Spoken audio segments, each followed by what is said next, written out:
Hello, gamers. Happy Thursday. So, as you may or may not know, last stream, we hunted for the squanch. And we got the squanch. So I was like, well, what am I gonna hunt for now? Originally, I was like, maybe I'll do Dynamax Adventures. But here's the thing, I like to do them solo, and streaming that online, people will be asking to join. And I just, you know, it felt like a bit of a hassle. But I'm going back to my roots. I love Platinum. We've got 4 out of 6 of my Dream Team Quest members. We got Turtwig, which is now a Grottle. His name is Bongo. We've got USBC, the Buizel, now a Floatzel. We've got Foam, the Drifloon, now a Driftblim. Heck yeah. And we've got Snowy the Eevee. As the name kind of implies, she, and yes, she, I got a female shiny Eevee. She's gonna be a Glaceon. We only have 2 more members left, Girafarig and Giratina. And this is actually the first member that I've already phased on. I got a Bibarel last night. Like 2,700 encounters, really fast. Chances are we're gonna phase on more things because the encounter rate is like 25%. But you never know. We could just end up being really lucky. Heck yeah, I'm going for Giratina. It's one of those things where I'm starting to think, well, it's a legendary. Do I count that or do I not? And if I don't count that, then what do I go for instead? Probably Lickitung. Because that's just a shiny that, like, I don't know why. I think it's a nice shiny. And it has a new evolution in Gen 4. I've never had one on my team before, so I think that would be interesting. So I'm considering that, but I'm not totally sure.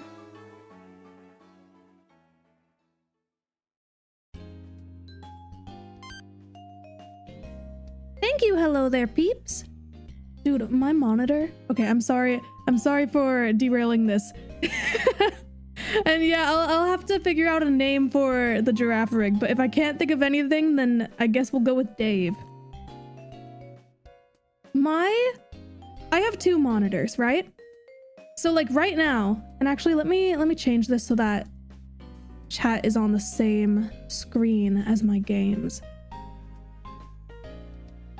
So, I have 2 monitors. One of them has OBS, my recording / streaming software. So I can see all my games and stuff.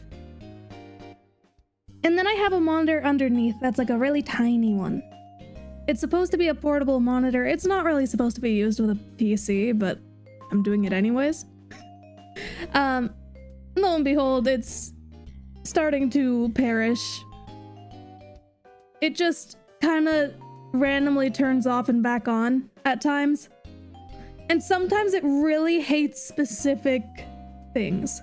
The other day, I was in VC with a bunch of my friends, and I decided to put Discord on my lower monitor so I could watch all of their games while I'm hunting on my main monitor. But then the screen just turned off and kept turning back on and off and on and off over and over again, because apparently that particular day, this monitor did not like Discord voice calls. Yeah, it's bizarre. And I thought maybe it's something to do with my graphics card. Maybe those aren't compatible, but it's been like fine for quite a while and it's just started to be really bad recently. So I'll probably end up replacing that. But I'm not going to replace this monitor until I move, which is probably going to be this year. Sooner than I thought, to be honest. But that'll be really nice because I'll have my own office. I'll be able to work on the acoustics of my space so that there isn't as much reverb. It's gonna be amazing. Quad Staravia, what they do.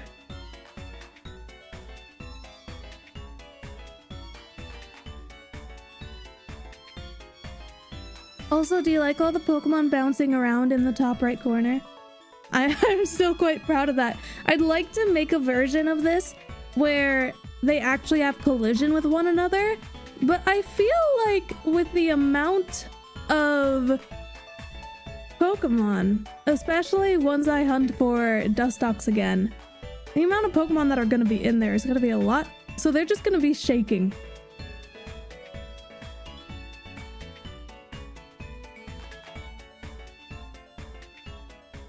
It does give DVD player vibes, and you know why? It's because it's a plugin for OBS that's specifically a DVD player like logo thing that bounces around. It's supposed to be exactly like that. I just replaced the DVD logo with these sprites. So I did have to go in Photoshop and like make them all the same color palette. It's not perfectly accurate to the Poketch watch, but you know, I tried to make it as close as I could. With my lack of expertise, you know? Will they hit the corner? Sometimes. Oh, there's also, hold on. Let me see. I can't see chat when I'm doing this. I'm gonna move you guys to my lower monitor again. I'm pretty sure I have... Yeah, look at this. So, what if we just put... Perfect. Now, sometimes they will have a hat. I can just draw stuff now.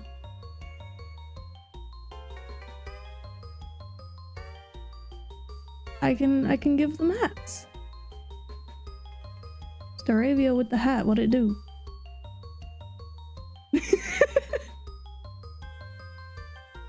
It's so stupid. You know what? It's fun. It's silly. I don't really know what I'm gonna do with this plugin. Yeah, it doesn't really fit Bibarel, I'll tell you that. They all land on the ground in the same like spots, you know? But I feel like I can't really... What am I supposed to do with that? With that knowledge? I can't really make like a fancy platform for them.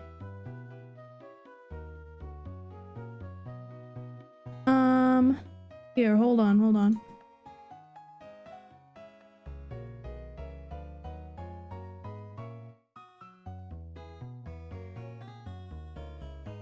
This one's cringe.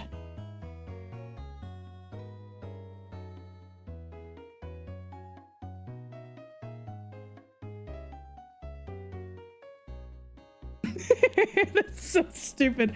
I'm easily amused. We're not gonna mess with that too much because then I'm not able to see chat. I'm bringing chat back. Yippee!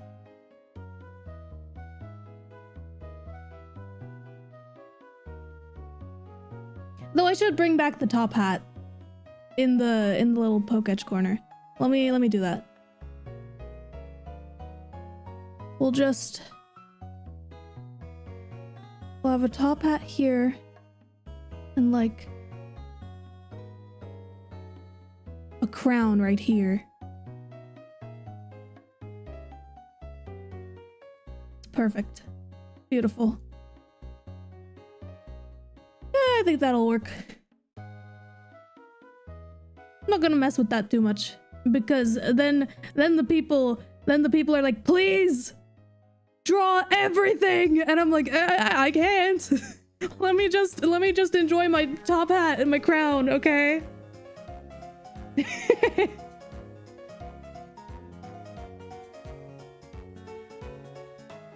And here's the thing, at the end of the day, I can do what I want to do. This is my stream. Boniri just got the top hat. Heck yeah. Is it gonna get the crown too? Well, no. Its ear kind of did.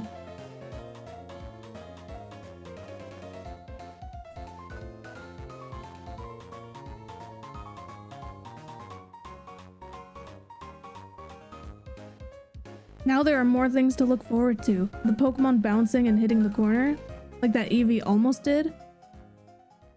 And I'm getting a hat. I really want Drifloon to get a hat. Because Drifloon will like stick around for a bit, you know? Because that Drifloon is really slow.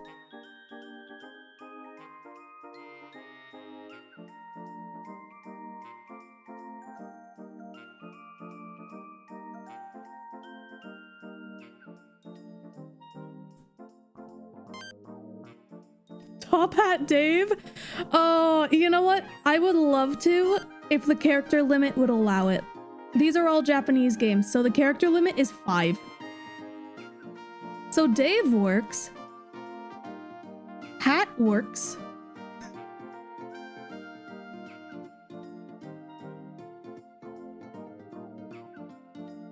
Anyways, let me... Hold on, I'm gonna get rid of the draw. Does that get rid of it for you guys? Maybe? I think so. No, it doesn't. It's still there. Yeah, it's a shame.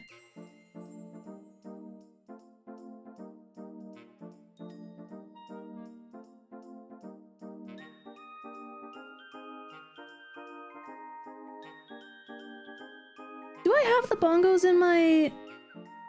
Listen, I'm not going to give it bongos. You know what? No bongos. It's not bongo stream. Bongo stream was for Turtwig.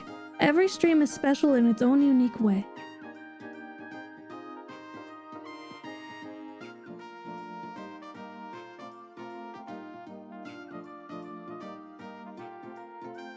Yippee wahoo. 100 encounters right here.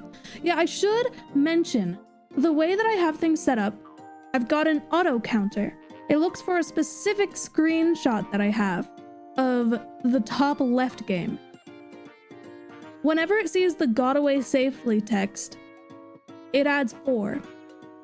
Now, mind you, I've made it so I started the counter, instead of at 0, it started at 4. So let's say like one of these 4 ended up being a shiny right now. Then we know that it was in 104 encounters. We don't get confused, like, because we're not going to run away from it, so it's not going to add 4 automatically. So why not add the 4 in advance? So this right here is 104. Now it says 108, and that's because these next 4 make 108. I figured it would make sense. Where did the Squanch army go? I mean, it's not a the Squanch stream. Yeah, we've got counting lore. Can you believe it, guys? Numbers.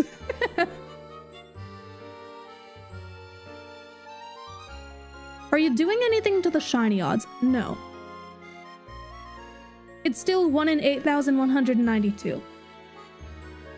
And I know there's gonna be the debate, the multi-hunting debate that they always heckin' do. Yeah, I still need to add Bibarel to the Pokétch, but I only update it like once a week. Or whenever I get a target. Because I have to do... Also, I don't know what my PC can handle. I'll be real with you. I think it can handle this much. I want to keep going with more, as many as I can until my PC starts lagging out. But on top of that, I would have to go and download the PC sprite for Bibarel and then edit it so that it's the right color palette. It's a little tedious, hence why I don't update it that frequently.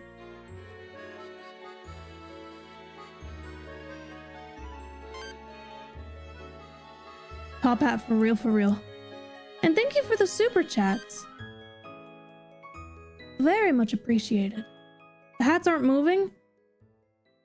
Yeah, it's because I drew them on top of the screen. I wish they could. I should, you know, I should give some of them top hats like on the sprites.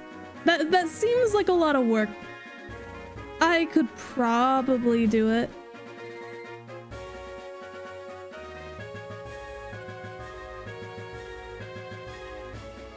You know what, Reggie Steele? That is like the way to spam because it's like not annoying.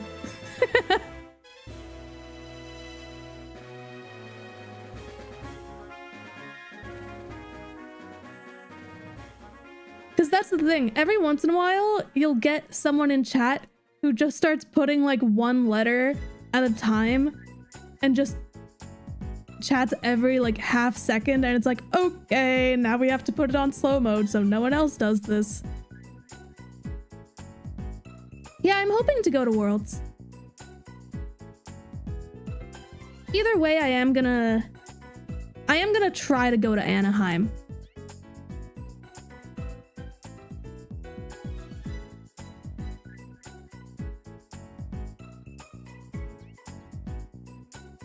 This is why we can't have nice things.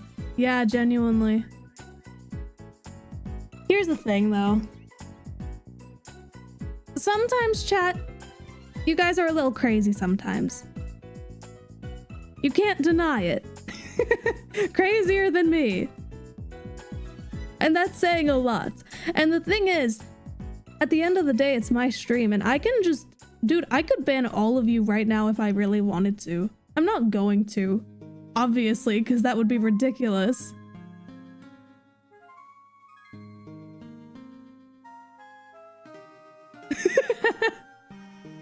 But yeah. No, I'm not. Don't worry, guys. I'm not gonna... I don't even know how I would manage to do that. Like, one by one. Thank you, Kira.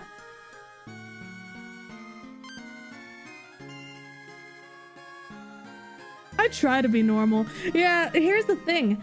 I think that at the end of the day, trying to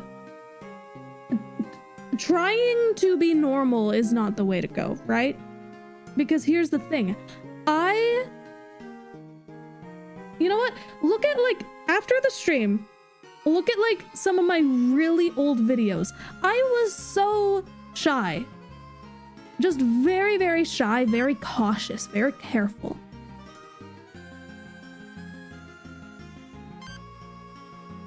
What would Dave even look like? But yeah, that's the thing. I was just really, really shy when I started on the channel, and I still am shy. I am a shy person. I really, truly am. I'm just really... I've gotten a lot of practice talking to myself, essentially. That's how you get good at commentary. And even then, I'm not great at it. I still need to work on it. You were a lot more chill. That's because I was too anxious.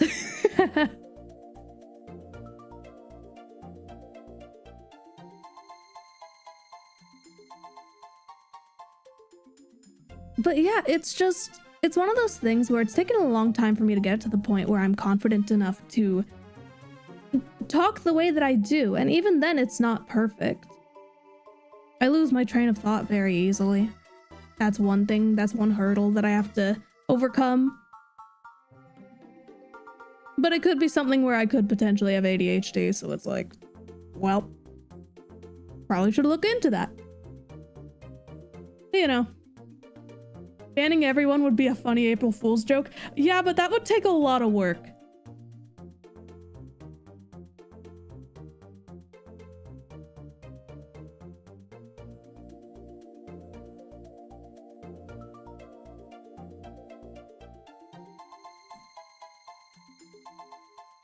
Oh, and yeah, so yesterday I was in VC with a bunch of my friends. Dave would look like Arceus, but better with a top hat. My guy, you can chat without doing a super chat. You know that, right? Like, I really appreciate it, but I just want to make sure that this is clear.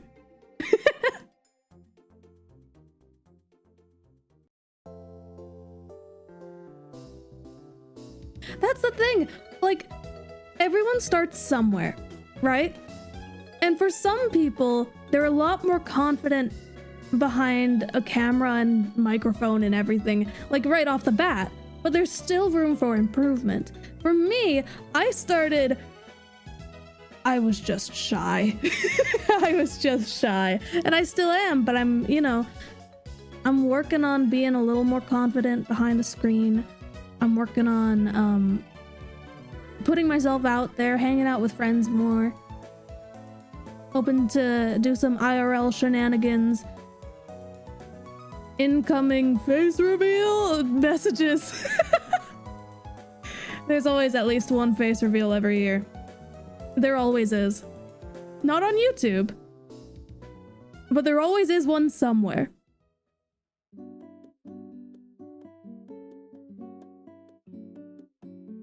Because here's the thing. At the end of the day, I do have the right to my own privacy.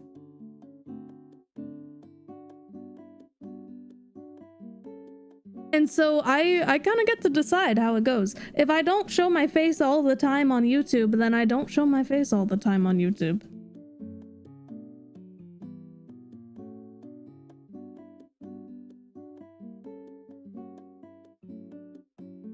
Oh, my favorite Pokemon region is Sinnoh as well.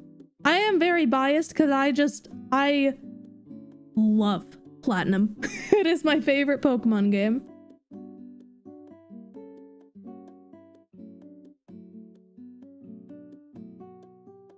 Dude, when I posted my face on Twitter back in August,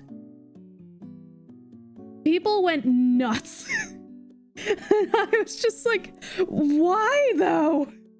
I just did that because I was like, well, I know that some people haven't known me for that long and probably don't know what my face looks like. And since I'm gonna be meeting people in person at Worlds 2024, then I should probably post something just to be like, hey, this is what I look like right now, by the way. And also, I had just gotten my hair done purple and I just wanted to flex it. Because I thought it looked great. Non-super chat messaging feature when? It's already here, peeps! I know that your name is hello there, peeps, but I'm shortening it down to peeps now.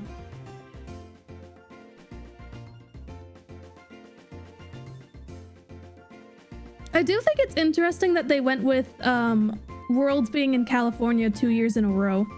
I'm really, really hoping that they come back to Canada. I still... like...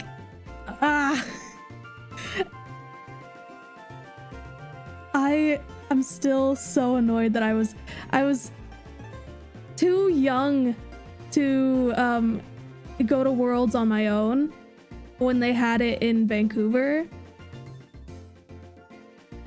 And I'm still just like, I wish I had convinced my parents. They weren't convinced. But I was like, it's in Canada! They'll like never do it again! And lo and behold, they haven't done it in Canada ever since. That is fair. There were a lot of people who recognized me by my voice last year, which is such a wild thing.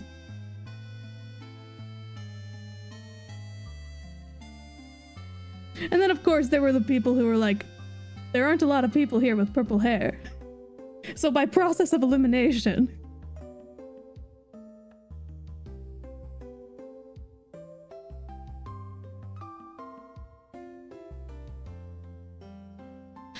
I do think so. I will say I do agree with that. A lot of people talk about my voice and I'm like, it's something that I'm so torn about in some ways. I think like, not to pat myself on the back, I think I do have a nice voice, but there are also times where I'm like, man, I just feel like my voice hasn't really aged. If that makes any sense. And so it's kind of weird, especially like when I was in choir in university, It's like everyone's voices are so much more like deep. Even if people are sopranos and stuff, their voices are still deep, and mine, I couldn't really pinpoint what it was.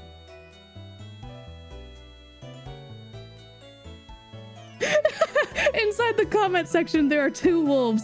One says you have a distinct voice, the other says you sound like Jaden Animations. This is spot on. The amount of times I've gotten the comments that are like, you sound just like Jaden. I'm like, no, I don't. I am simply a woman. I don't know. Like, I've gotten a lot of those from like so many different people, and I go and listen to these creators' voices, and I'm like, I don't hear it. No. It's like, sure, I'm flattered. But like, I've never heard someone with a voice that is like mine. And I'm not trying to like be special. I'm just kind of waiting to hear someone that sounds like me. I think on like very rare occasions, depending on the way that I speak, maybe sometimes people are like, you sound like Jaden, and I'm like, well, sure. But a lot of the time I just don't hear it in the slightest.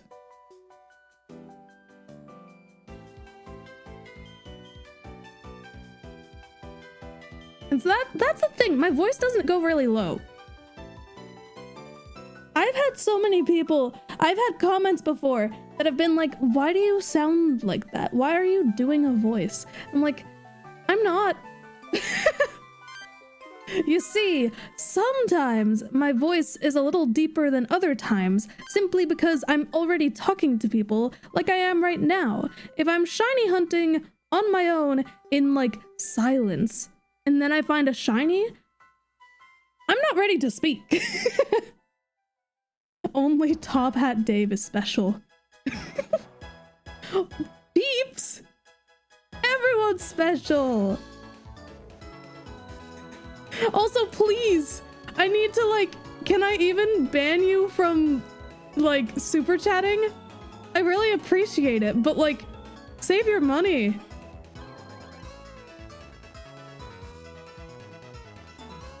Of course I'm doing a voice that came free with your vocal cords.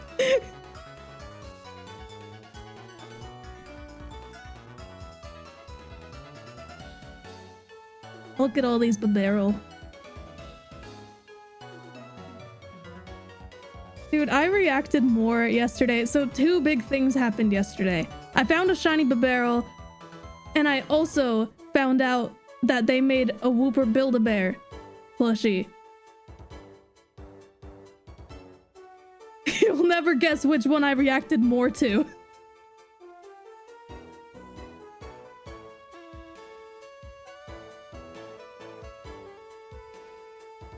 Yeah, there is a heckin' Whooper Build-A-Bear.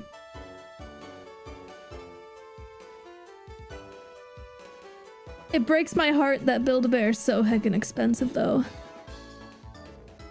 It also breaks my wallet because I did buy the Whooper.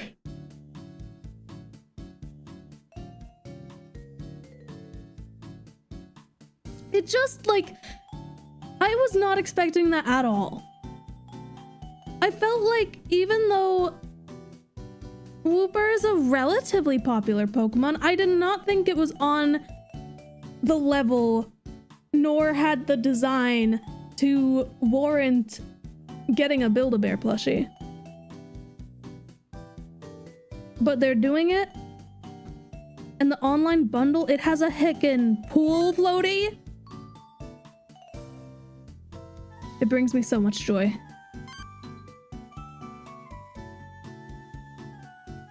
Thank you, Onyx. That means a lot.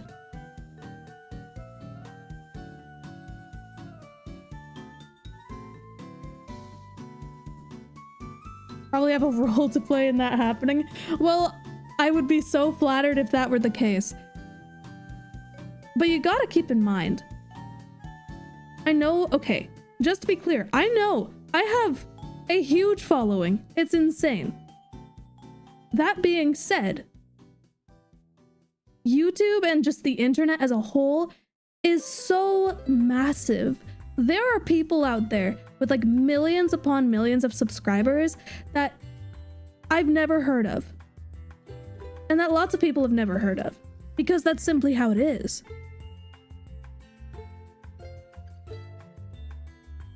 It's a small world, but it's also a really, really huge one.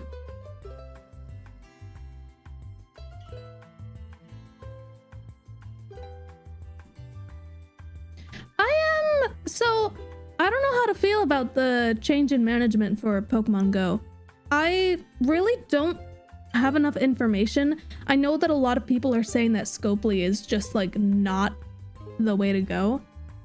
But I don't know. I'm wanting to be cautiously optimistic. Right now, I'm just going to be skeptical, I suppose.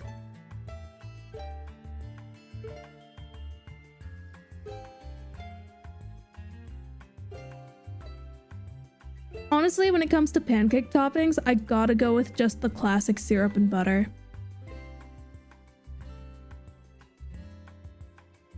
How would you feel if you hit 1 million subscribers? I don't know. Personally, I'm happy where I'm at now. If we ever end up getting to 1 million, then that's incredible. But I just can't imagine that. I'd like to work towards it, but I don't want to expect it. Because 450,000 people are subscribed to my channel. That's insane.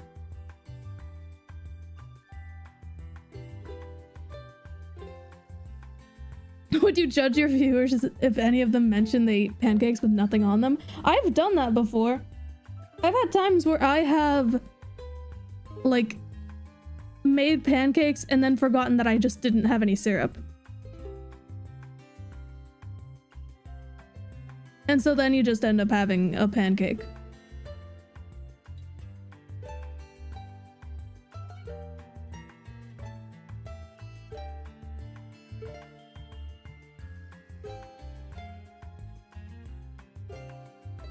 Hi, Ghost. And don't worry, we've been holding the fort. It's been going well.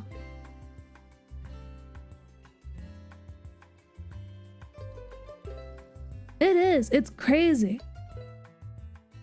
Like, it really baffles me that I can make videos about shiny hunting specifically and have the platform that I have. It's so, like, it's really nice because you know what? One of my goals when I started this channel, I was not really planning on being a YouTuber. I kind of just wanted to find more shiny hunters by posting about shinies online. I figured that the algorithm would find its way to the right people. And it did.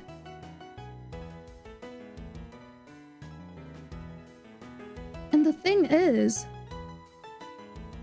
that one of the goals that I had with this was I wanted to not only find people who are already shiny hunters, but maybe potentially like convince other people to shiny hunt as well. And I feel like I've achieved that goal. I don't think, like, I'm sure that I've only made like a dent in how the shiny hunting community is today. But if I've done anything, then that's enough, you know? Because there are so many shiny hunters out there, both new and... Well, I don't want to say old. I don't want to call people old. I don't mean like that, right? Just to clarify. But there are people who have been shiny hunting since like 2009. And there are people who have been shiny hunting like just in Pokemon Go.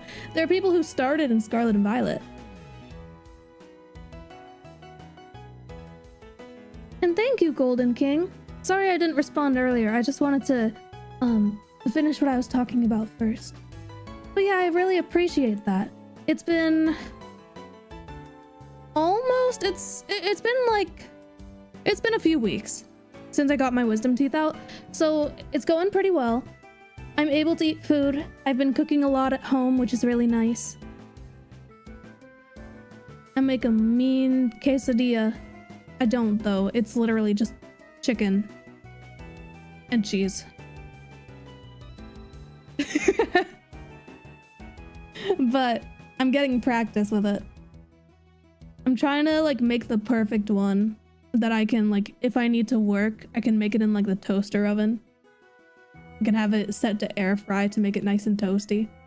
But then it ends up being too toasty and then I'm like, oh, okay, great.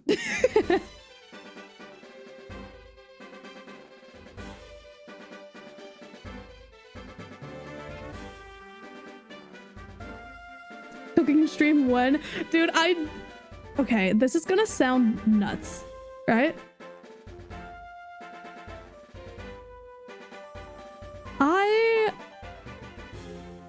I know that Chef Catherine is a thing, right?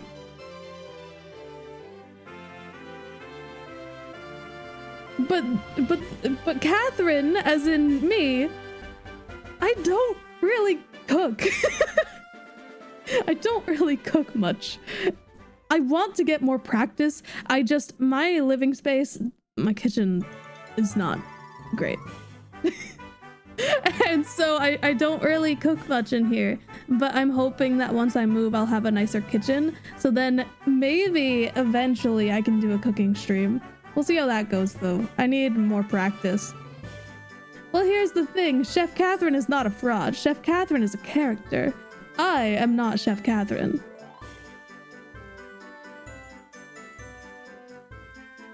Also, Chef Catherine makes sandwiches.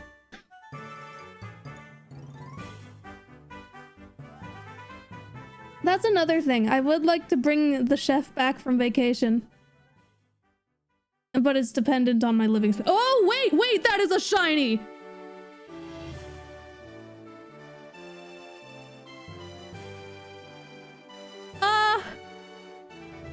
What? That was so fast? 368 encounters? I was like, for sure it's gonna go over odds. For sure. You're telling me, hold on. You're telling me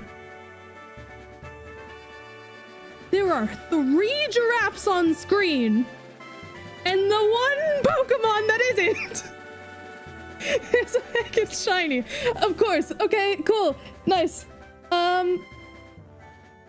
Yippee.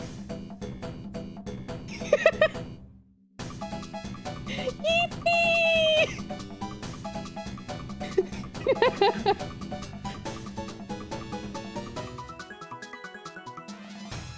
Well, let's swap out, shall we? Which game is this? This one. We'll just keep the top hat and crown there. Oh man.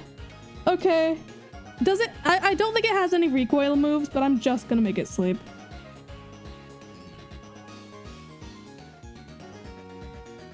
So we do this.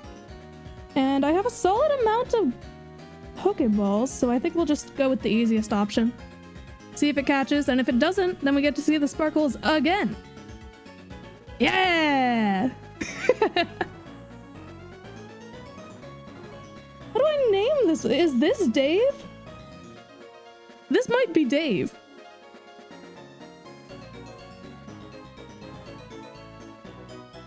Dave is stubborn. Dave, please don't wake up. Thank you.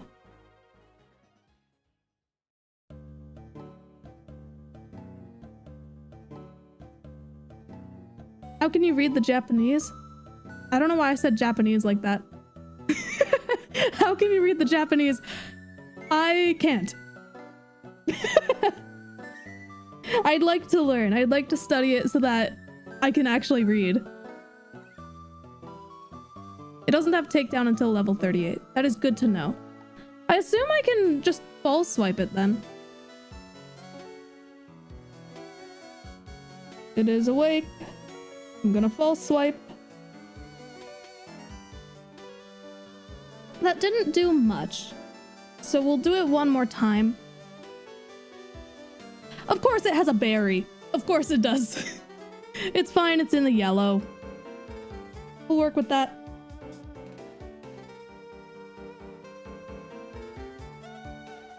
Yesterday, when I started this hunt, I said, I have the feeling that I'm gonna phase on Bibarel. It has been less than 24 hours and I found 2. This is wild. Why is it not like, okay, catch? Thank you. Much appreciated. Beep, beep, beep, beep. What the heck, man? I was like, we're not gonna find a shiny today. We already found one yesterday. Under odds. Dave. Oops. Oops. The calibration is really bad. I had to tap E. Does that mean I can... Oh, that one was alright. Okay. Actually, lowercase. No. No. This is the most challenging part. There we go. It's Dave. Yippee! Well, now we save. Nice. Well, you know what we do now? We keep going. Is that saving a lot of data? It's totally saving a lot of data.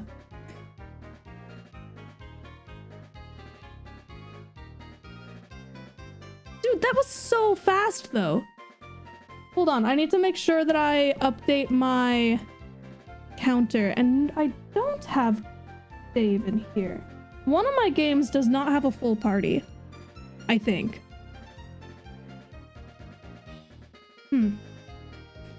Okay, let me quickly update the counter. I've got a text file with my total amount of encounters so that I can keep up to date on that. My total amount of encounters this year. So plus 368. We are now at 83,480 encounters, with the last shiny being Bibarel number 2. Nice. Okay, let me reset the counter. That's crazy though. That was so fast.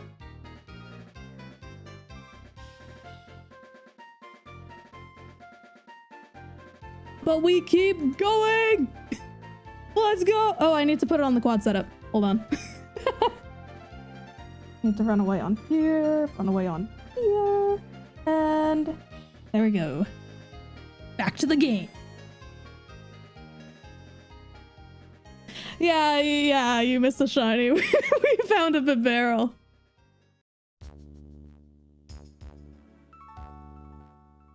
That's insane though. That was so fast.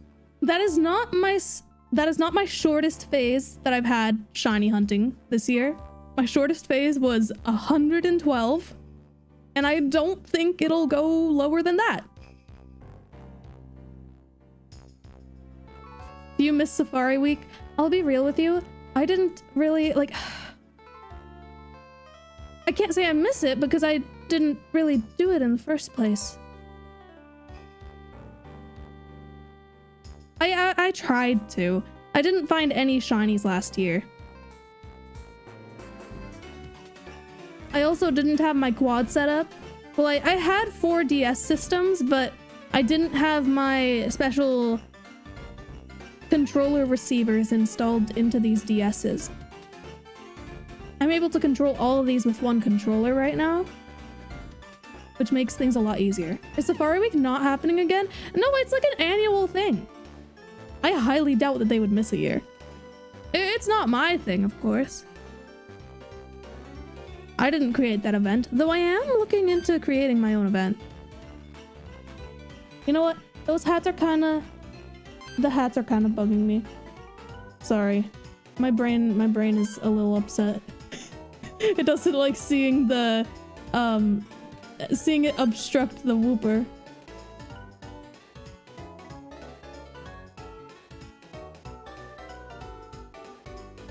But yeah. Stocks week gonna go crazy. So here's the thing. Yeah, ulterior motive, I'll be hunting for dust stalks. So this event, which name pending, because I really want to call it Eterna Week. But it's not just going to be in Eterna Forest. So the more fitting name for this event is Multi-Week. It would be a week where you shiny hunt in areas where you... I'm terrible at words right now. Basically, let's say for example, when you first go through Eterna Forest, you have to go with Cheryl. When you encounter Pokemon in the wild, you encounter two at the same time, and you throw out one of your Pokemon into battle, and Cheryl throws out another. So you're seeing two Pokemon at a time, which is really, really nice. But the catch is, Cheryl can attack those Pokemon, so those shinies can be killed if you're not actually prepared. But there are plenty more places where you can do multi-battles. I'll see if I have... Let me see, I do have a list somewhere of all the different options for how you can hunt for this event. It is tough because usually these are like one-time things during the story. So it's kind of a shame, but that's why I'm bringing it up really early so that people can prepare. So the games that can be played are Diamond, Pearl, Platinum, Black 2, and White 2. So in Diamond, Pearl, and Platinum, we've got Eterna Forest with Cheryl, we've got Iron Island with Riley, I don't know why I said that weird, Stark Mountain with Buck, Wayward Cave with Mira, I don't know how to pronounce it, and Victory Road with Marley. And then for Black 2 and White 2, we've got the Castelia Sewers with Hugh, we've got Reversal Mountain with Bianca, and we've got Pinwheel Forest with Sharon. So there's not as many options in Gen 5, but honestly, I didn't even know that Gen 5 had any. I did not play those games a whole lot.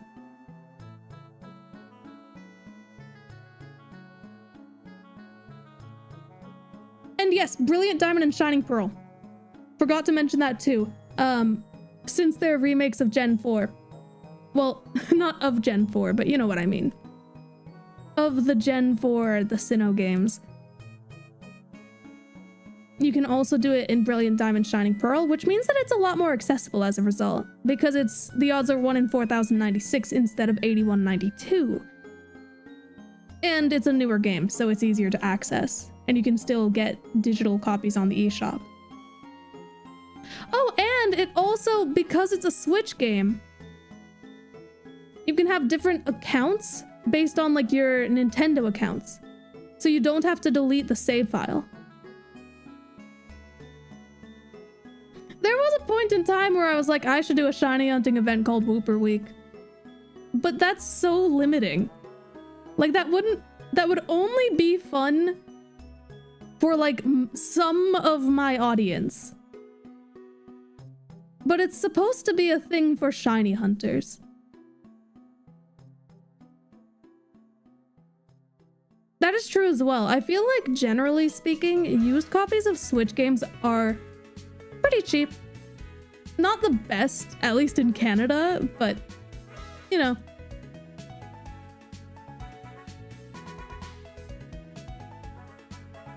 It doesn't have the risk of freezing if you find two shinies at the same time. That is also true. Though, I mean, the chances of finding two shinies at the same time in Gen 4, very, very slim.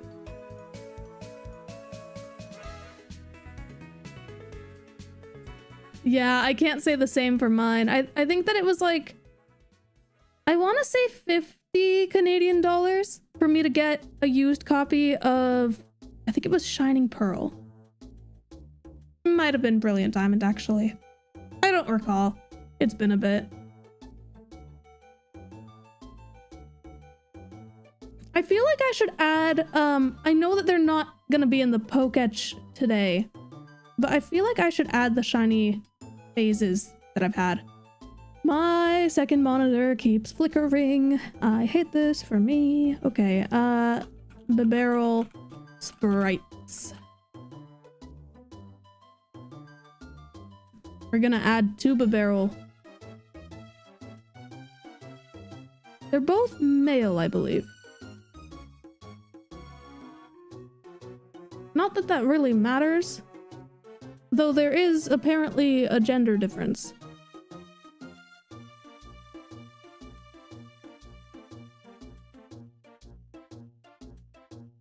Okay. There's one. Hi there. Let's make it not so blurry. We'll just put it right here. And then the second one, and I have to make it not blurry again for some reason. And we'll put this one behind this one. Perfect. They're friends.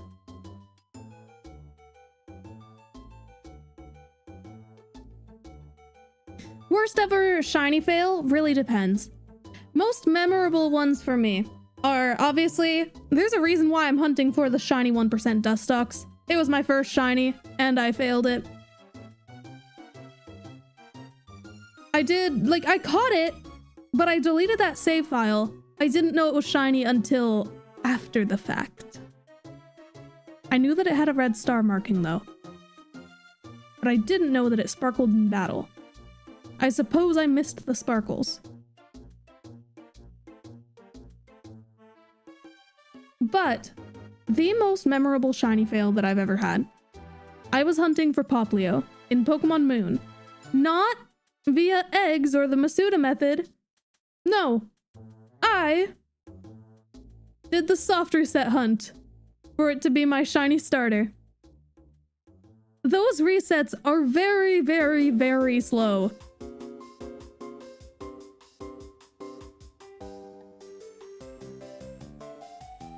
And yet, I found Poplio after maybe a couple days of hunting for it. And I reset over it.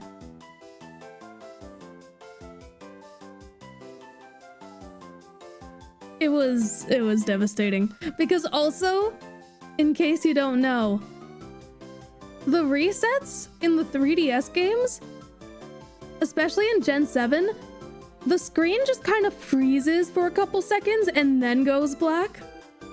So you just get to look at this freeze frame of this shiny that you could have had if you didn't press the buttons.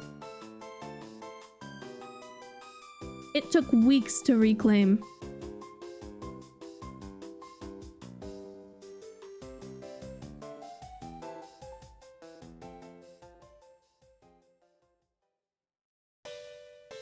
I will say, the nice thing is I didn't do what a lot of people do, and I think that, like,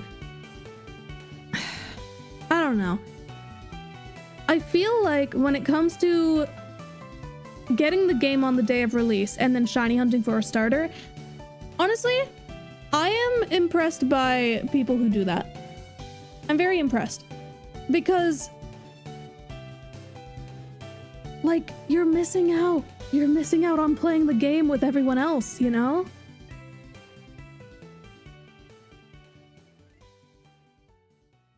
I did actually hunt for a shiny starter as my starter at the beginning of Alpha Sapphire, but I feel like that's different because it's a remake. And also, it only took me like 3 days to get it.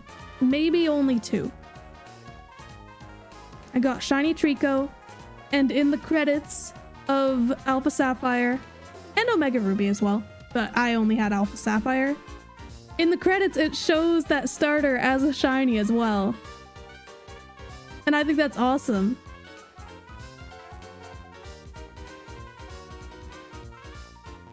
Can you do it with a Poke Radar?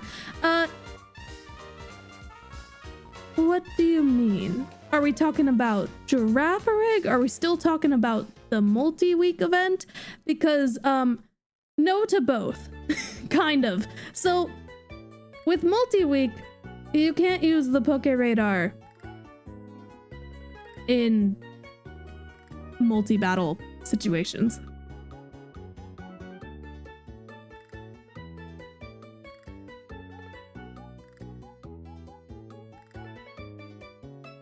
But for hunting for Girafarig, yeah, technically I could just get one on like my main game and hunt for shiny Girafarig using the Poke Radar, but that's not what I want to do.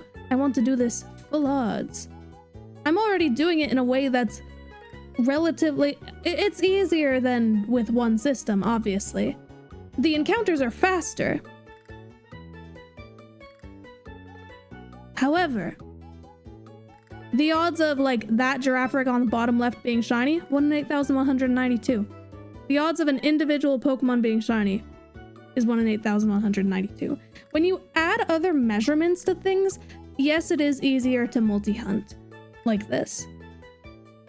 Like if there's a time constraint, let's say you have 24 hours.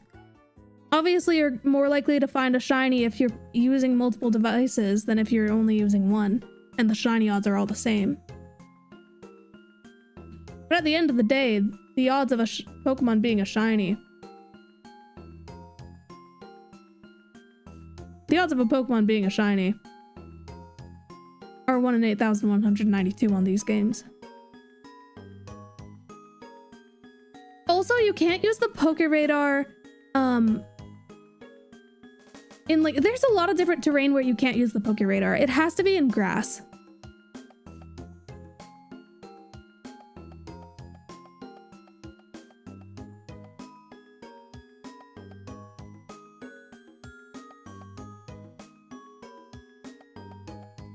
Yep, it's a classic.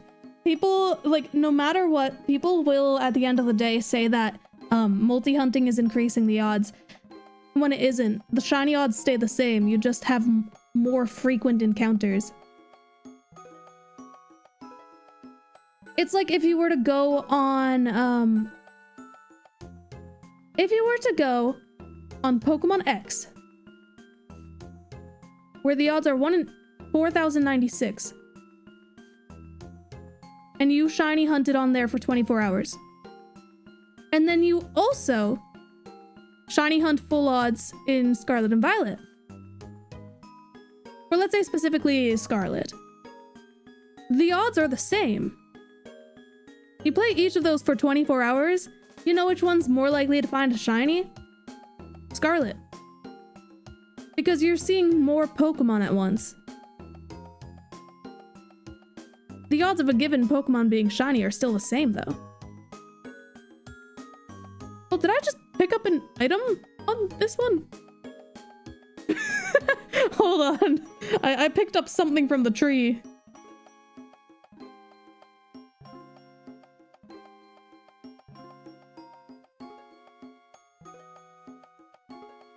Let's go pick stuff up.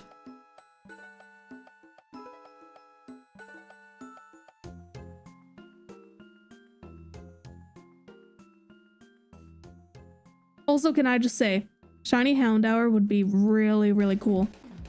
The encounter rate, I believe, is 10%. I don't know if that's consistent depending on the time of day, though. I know that it's 10% for a certain time of the day. I think nighttime? I don't know. Nice. I got a mushroom. Oh, man. Oh, is it more common than that at night? Sick. Oh, I killed them all. Oops. Well, I guess I'll have to add 4 to the counter. Because it didn't add 4. I didn't mean to do that.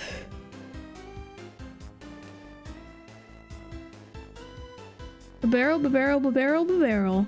Let's go. Yeah, I'm hunting for shiny Girafarig today. In my favorite Pokemon game. Would you want a shiny Staravia or Bibarel? Well, I've already gotten 2 Bibarels at this point, so I feel like Staravia would be nice.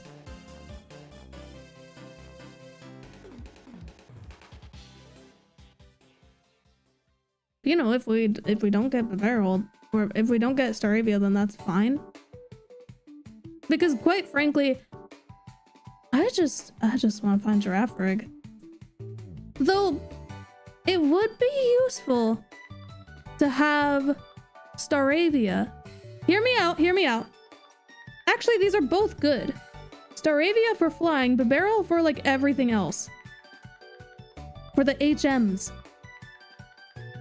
So then I don't have to use my other shinies for that. Because I don't really want to give my Drifblim fly.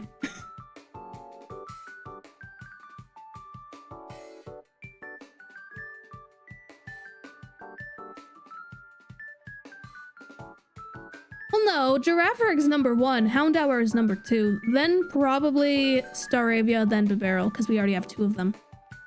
Though I did joke yesterday about, what if I just got a shiny Bibarel on each game and then I'm set? And so far, 2 different games have gotten a shiny Bibarel. We're on the right track.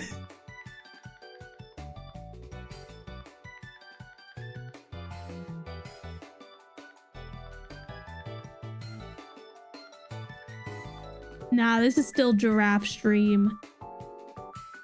It'll be fine. I totally got shinoed by that Houndour. I'm just waiting for the moment where the shadow disappears and it is just a bright blue Houndour.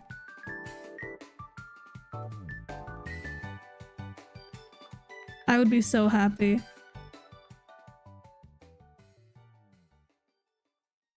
I don't know. I think Houndoom has a pretty solid shiny in this game too.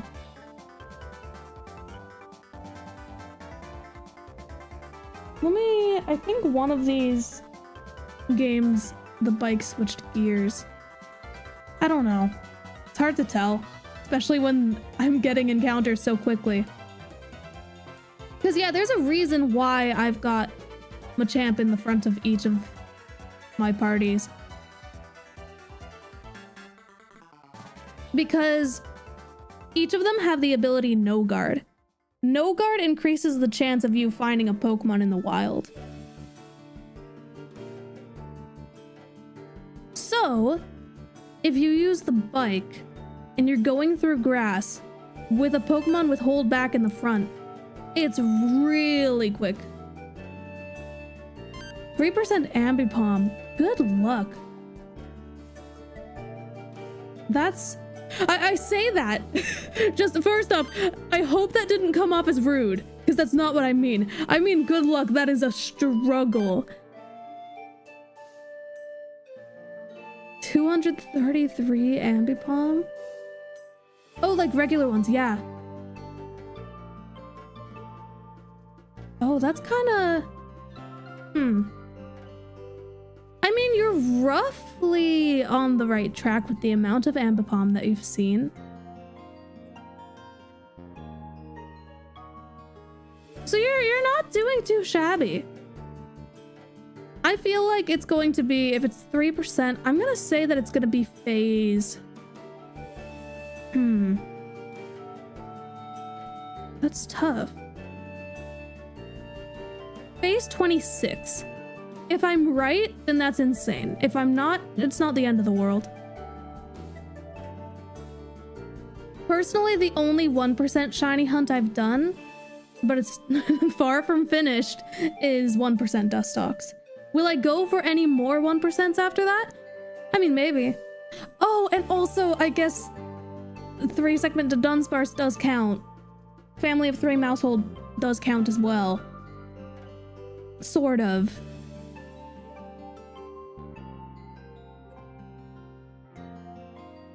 And I mean, I think I had enough with 3-segment to Dunsparce. It kind of took 300 of them.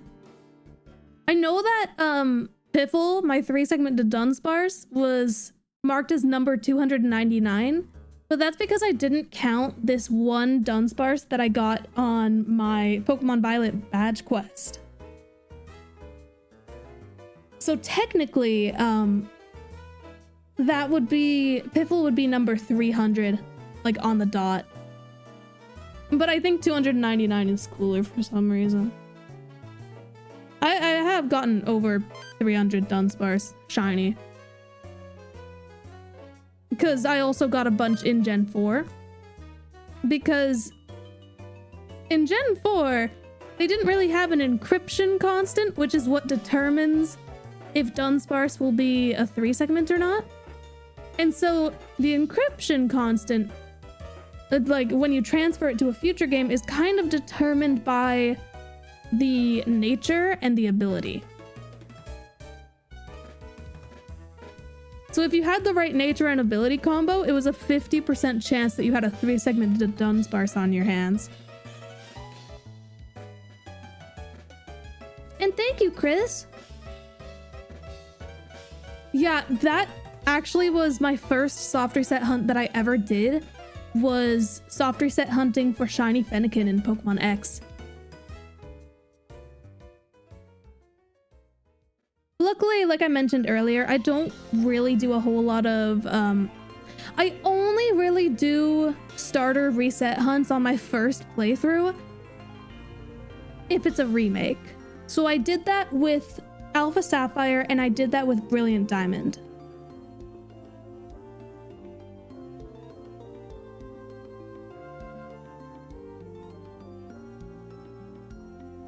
I like Farigiraf more.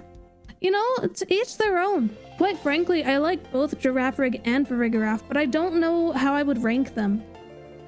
Maybe Farigiraf more, but either way, it's not gonna evolve in this game. I learned that the hard way as a kid. I leveled up a Girafarig to, I believe, like level 88. Because I was sure that every Pokemon except for legendaries had an evolution. And I did not have much access to the internet to research things. I was limited to like specific websites like Club Penguin. So yeah, I leveled one up to level 88 before one day getting this Pokemon handbook, which does have a lot of mistakes in it, but even so, it wasn't wrong about the fact that Girafarig did not evolve at the time.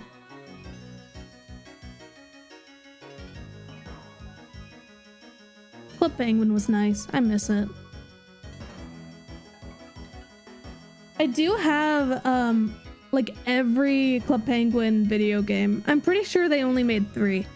There were, the PSA and EPF DS games, and then there was the Wii game. My siblings and I played that a lot.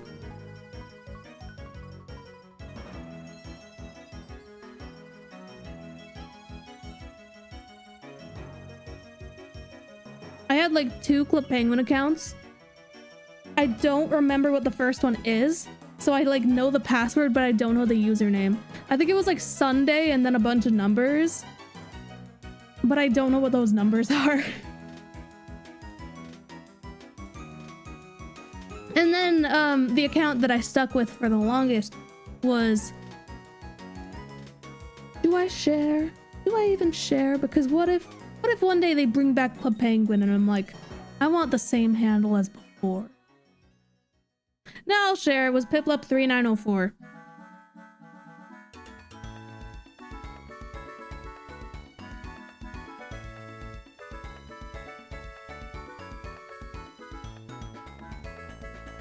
Because I was like, well, Piplup is a penguin Pokemon.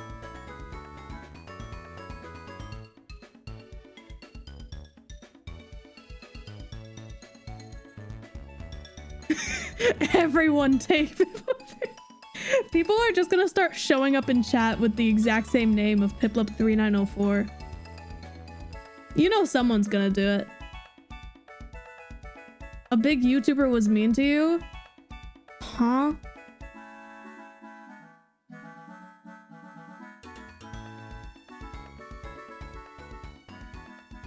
You know, I don't really get into drama. I'm curious what you're referring to? But either way, I am simply shiny hunting and living my best life, so...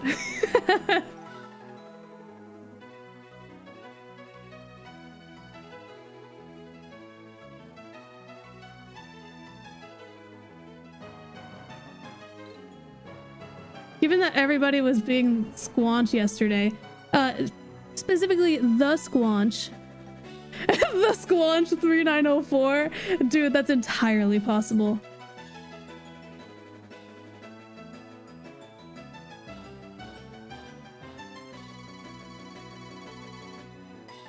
But do you think that the people who would change their names to Piplup3904, do you think that they're the people who already changed their names to be the Squanch, so now they can't change it? Because they're, like, in name purgatory for a couple weeks?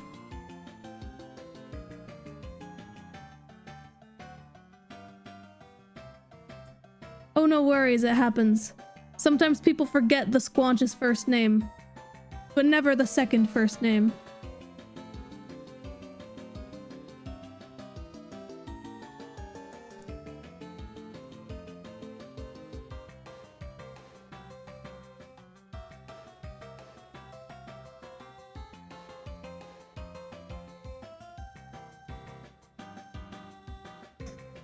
Well, don't worry, you'll be able to go back to that in 2 weeks. For now, you get to be 8-bit the Squanch.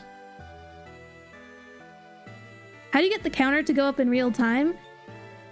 I have an application on my PC where it's looking for a specific screenshot. It's scanning my monitor at all times to see if that screenshot matches what's going on the screen.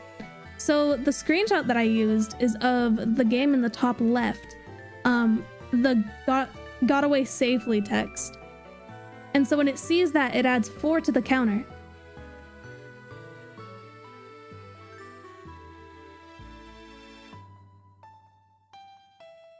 And I've also made it so the counter started at 4 instead of 0, because then, you know that 304 encounters is referring to these 4 Pokemon.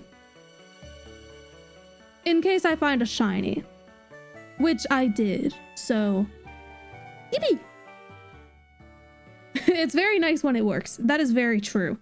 I did try to set up an auto counter when I was hunting for Stellar Girafarig in Scarlet and Violet. And I just had the... I had the counter based on this little text box for, like, the outbreaks have been updated or whatever.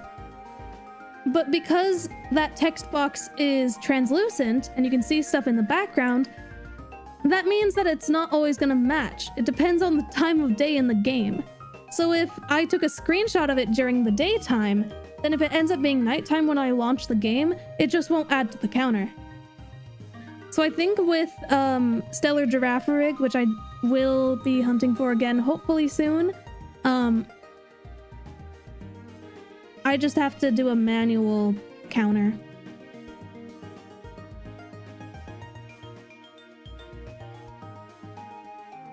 I mean, that's a great question, but I don't know the answer to that. I have never hunted for shiny Giratina in Platinum. Stellar Jumbo? Nah.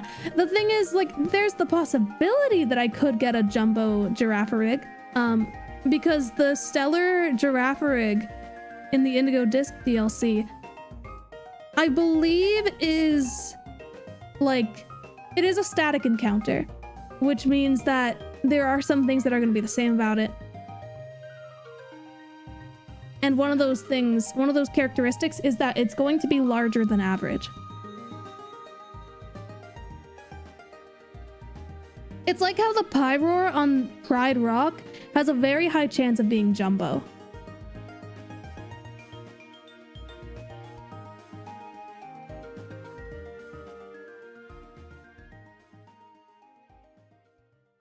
Yeah, that makes sense, Toast. Overworld Terras are roughly like 230 to 255 for like the size, with 255 being jumbo.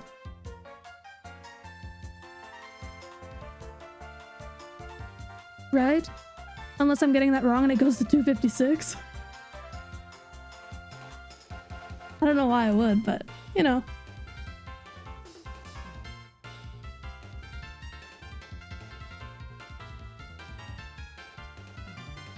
Honestly, I'm really looking forward to hunting for shiny Giratina. I just like that in the distortion world, instead of it scrolling from one side of the screen to the other, it descends from like the top of the screen. Like, that's really cool.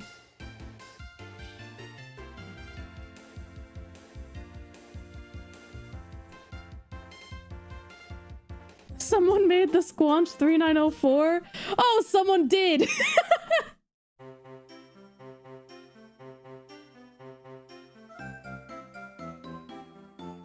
Oh, man.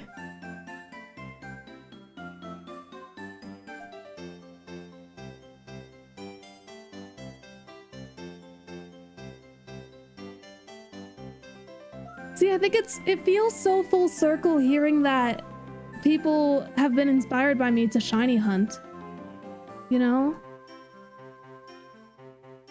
Because it's like, I didn't really...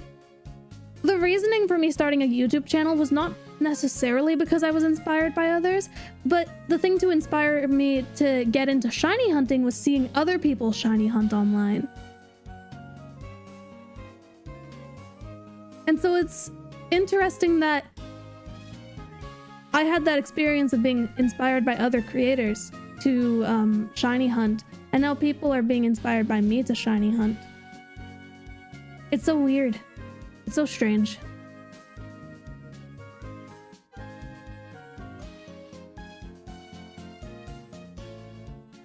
Well, yeah, because Giratina's form is based on it having that item that I don't know how to pronounce.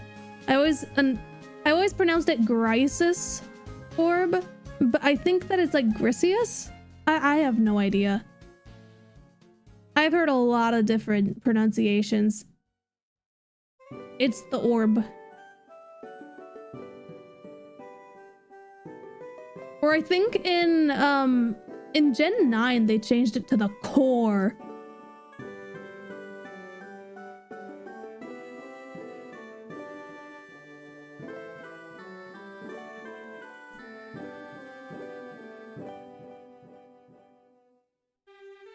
Two Hound Hour.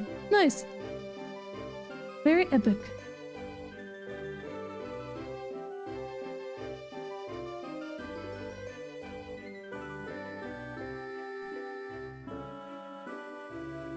Dude, I do need to like go through Pokemon Home and like count every single shiny that I have and like go through all my other games, but that would take so long. I know that at the very least, and I know this is insane, I definitely at this point have quadruple digits amount of shinies. But you gotta keep in mind, 300 of them are Dunsparce. Roughly 100 of them are Sylveon. 50 or so of them are Zorua. It's a lot of stuff like that.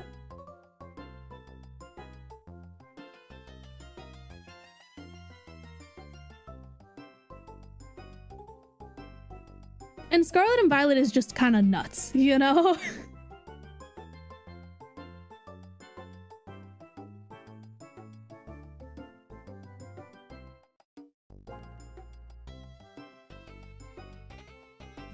Dude, one thing that I really want for, I just think as like a quality of life thing, it would be really nice if you could like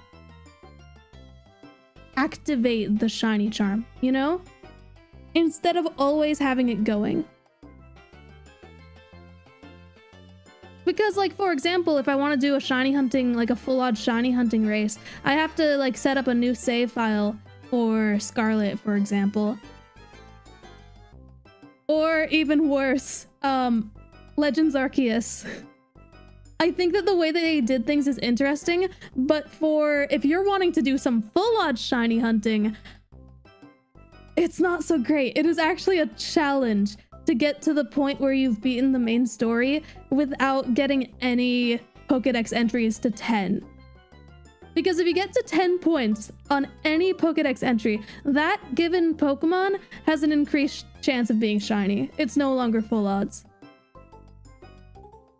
So I tried making a full odds save file a while back for a shiny race that I did with some of my shiny hunting buddy pals. And there were, I think, 2, maybe 3 Pokemon in my Pokédex that had a dex entry of 10.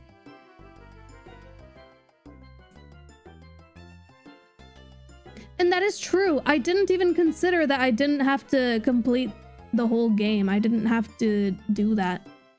I could have just gone all the way to Exile and then had a higher chance of getting, well, a higher chance at first of getting a space-time distortion. And getting a shiny and a space-time distortion is really cool. I've only ever gotten one. I got a Haunter like a month ago or so. But it's also nerve-wracking because in case you're unaware of space-time distortions, the way that they work, they just show up after a certain amount of time, like in like real-time time. It can be upwards of like 45 minutes. It can be higher than that. It can be higher than that if, like, if a storm starts, if the weather changes in a way that interrupts that, it resets the timer. So then, let's say you're, like, at, I don't know, heckin' 44 minutes and then it starts storming. Well, you're not gonna... Actually, I don't know if that's possible for 44 minutes. I think at that point it's... I don't know how that works exactly. But you get the idea. Basically, you can be like a minute away from potentially getting a space-time distortion on your game, and instead of that, it starts storming, and now you just have to start a new timer because it's back to ground zero. But assuming that there's no storm or anything, worst case scenario, you'd end up having a space-time distortion show up on your game in 45 minutes. Or was it 40 minutes? I don't know. Something along the lines of that. It's been a hot minute.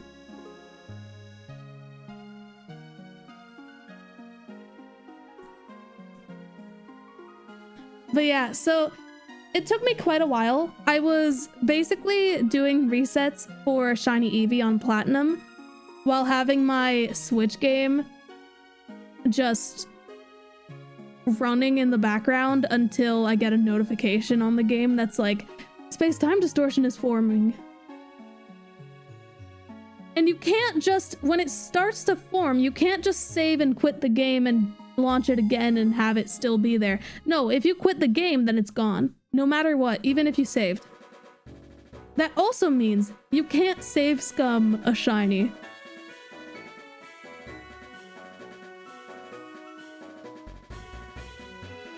And when it starts up, a few Pokemon will appear at a time. For just a brief period of time, which is why people generally, if they know what they're doing, they don't throw a Pokeball to catch it, they throw one of their Pokemon out into battle, because that pauses things. So then, as long as you're in battle with the shiny, you should be all set, unless you fail it in some other way. Because let's say, for example, you just throw a Pokeball to catch it and it comes out, and then all the Pokemon disappear, including it. That would suck. So yeah, I have one shiny from Space-Time Distortions. It's a Haunter, which isn't the greatest shiny, but you know what? A shiny is a shiny at the end of the day. And it's something on my bingo card this year. Every year, and every year I and a bunch of other shiny hunters make bingo cards for some of our targets that year and see if we can get a bingo or even a blackout. I've never even gotten a bingo because I end up going off track and doing other shiny hunts. But I feel like I'm on the right track. I don't recall where exactly I'm at with my bingo card, but maybe I've updated that recently? I don't know, it's been a hot minute.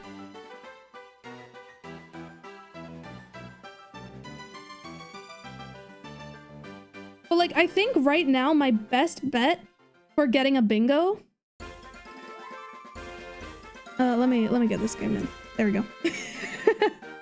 I think my best bet would probably be I have a row right down the middle of getting a shiny in the Grand Underground and Brilliant Diamond Shining Pearl, getting Turtwig and Platinum, which I did do, Gen 3 shiny, just any shiny in a Gen 3 game,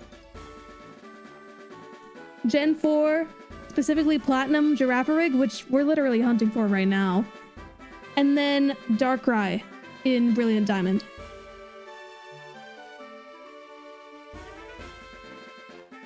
I think that's my best chance.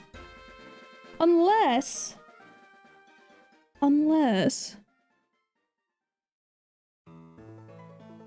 I do have a row that has 3 things completed.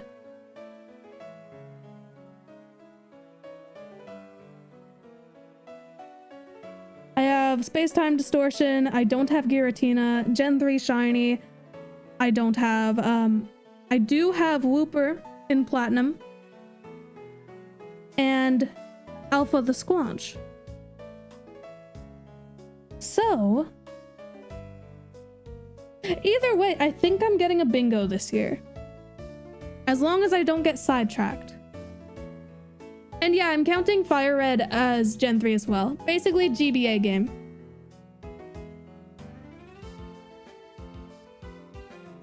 I should have just said GBA shiny.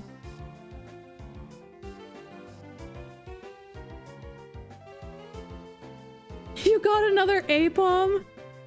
Well, RIP Apom.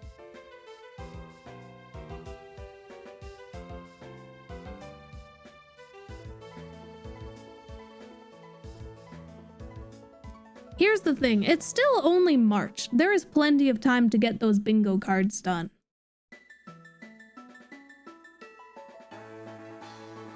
I did actually put I put 2 Gen 4 shiny Giratinas on my bingo card. And yeah, blackout does mean you fill the whole board. So I put 2 Gen 4 shiny Giratinas because there are 2 different games where you can get it. Or I guess 3. Platinum, Heart Gold, and Soul Silver. In Heart Gold and Soul Silver, if you have a special event Arceus, then it triggers a special in-game event where you can get a level 1 Dialga, Palkia, or Giratina, and these can be shiny.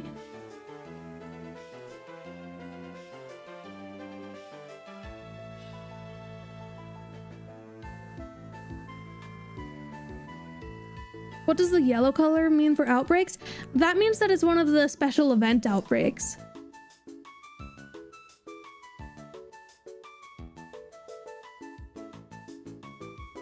Oh yeah, the thing is, so my plan, I'm not going to make one video, like, I'm not just gonna make a video on this specific shiny hunt for Girafarig, right? It's a hunt for my entire dream team. Turtwig, Buizel, Drifloon, Eevee, Girafarig, and Giratina. And possibly a couple bonus ones. I'm considering adding Rotom and Lickitung to the mix.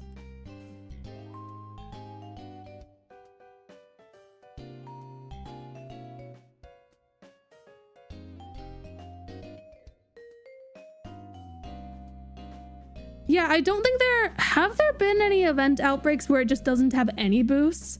I'm pretty sure there's always either a shiny odds boost or a higher chance of getting a mark, a specific mark. I still have the Wooper event outbreaks. on my copy of Violet.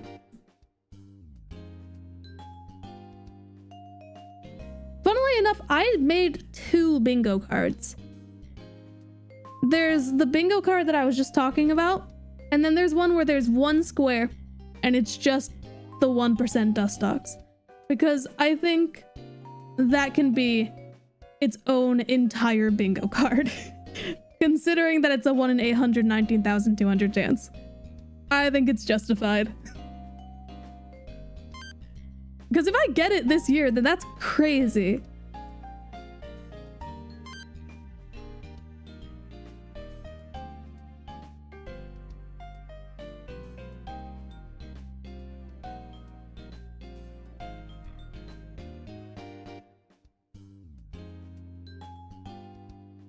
Dude, when I was little, I thought that Rotom was a legendary.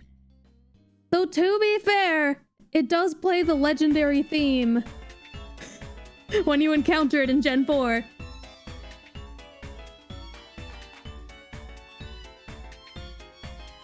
There were a lot of reasons that people could think that it was a legendary.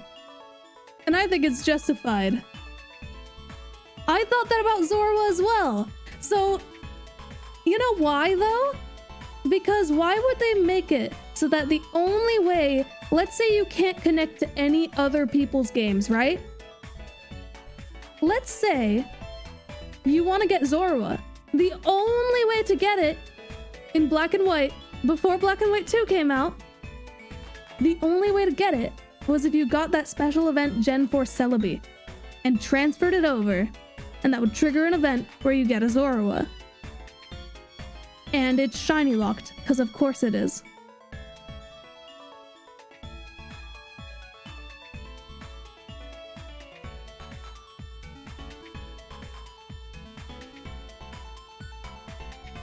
So, I think it's justified that people thought that Zorua and Zoroark were, at the very least, legendaries.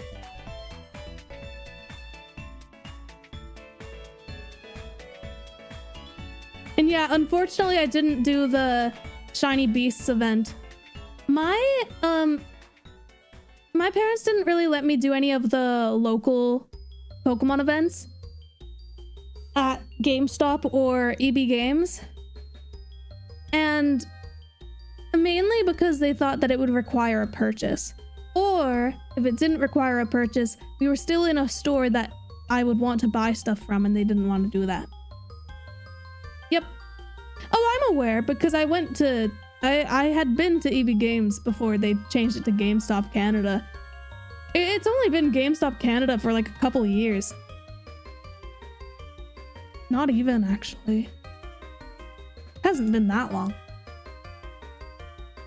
But yeah, so I wasn't allowed to do those local events, but then one time my family wanted to go to the mall and there was an EB Games there, and this was during the Celebi event.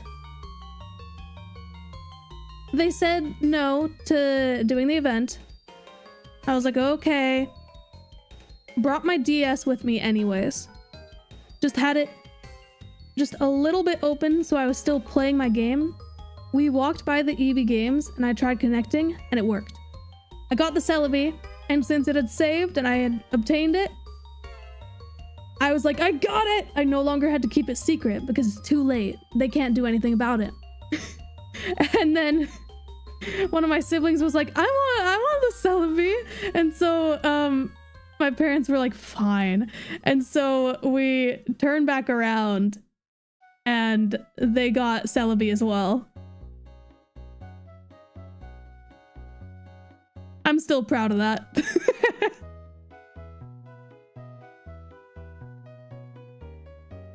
I probably wasn't sneaky at all. They probably knew what I was doing. But they also probably thought I would keep it to myself since I was trying to be sneaky about it. And then I just very much didn't.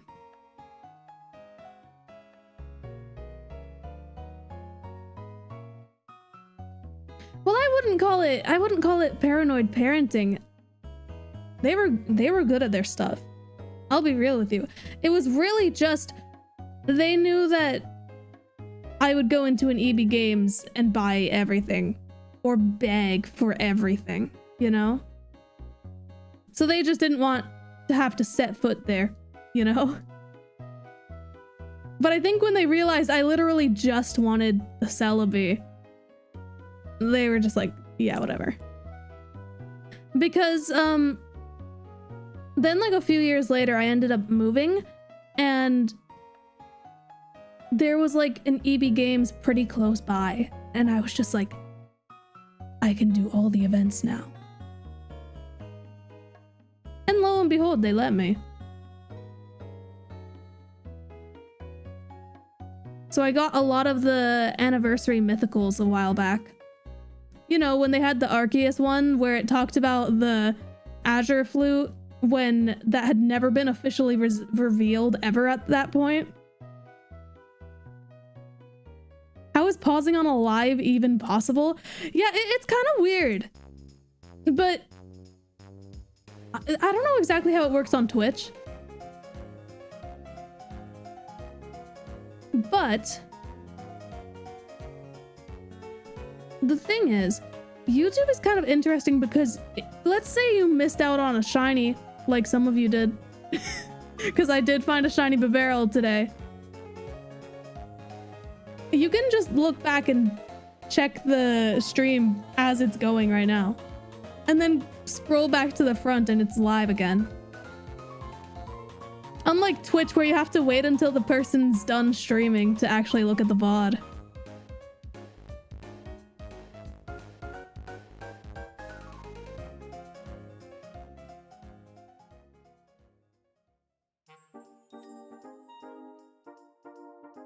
You know, it's one of those things, I want to try streaming on Twitch again at some point, just so I'm not putting all my eggs in one basket, right? And also because it's like a different sort of audience.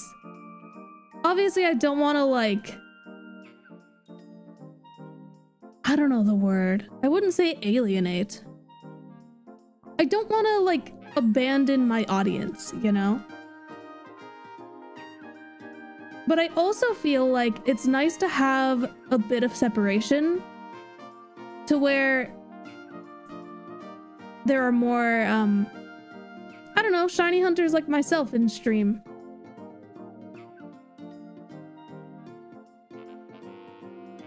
And a little less spam.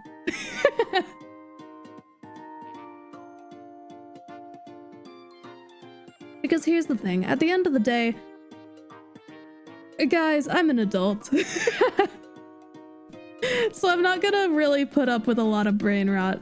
Capiche?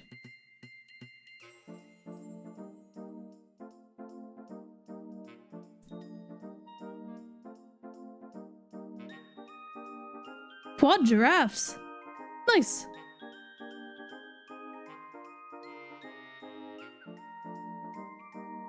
Yeah.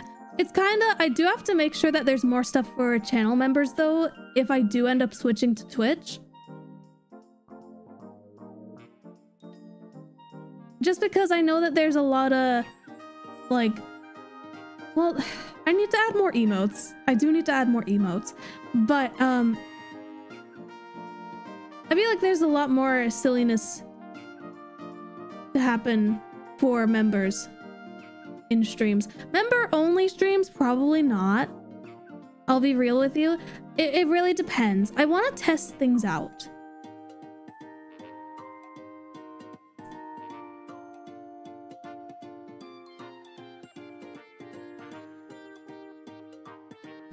I think it depends. If you're like, let's say you're someone with like a gazillion subscribers and like thousands upon thousands of channel members, maybe it would make sense at that point to do members only streams, but I just think that's silly. I don't see the point in doing streams where you have to pay money to watch the streams.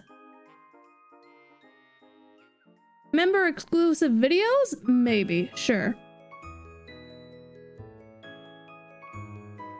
But what I do with like members only content is it's more of the behind the scenes, more of the stuff, more of the smaller shiny hunts.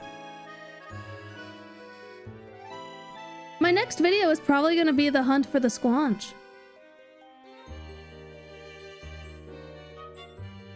Shiny Alpha Whiz Cash. Face reveal, that's members only. I would not make people pay for a face reveal. I've already shown my face like a dozen times, you know?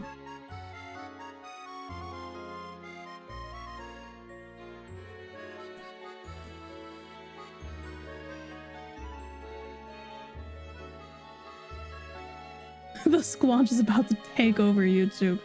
I believe it.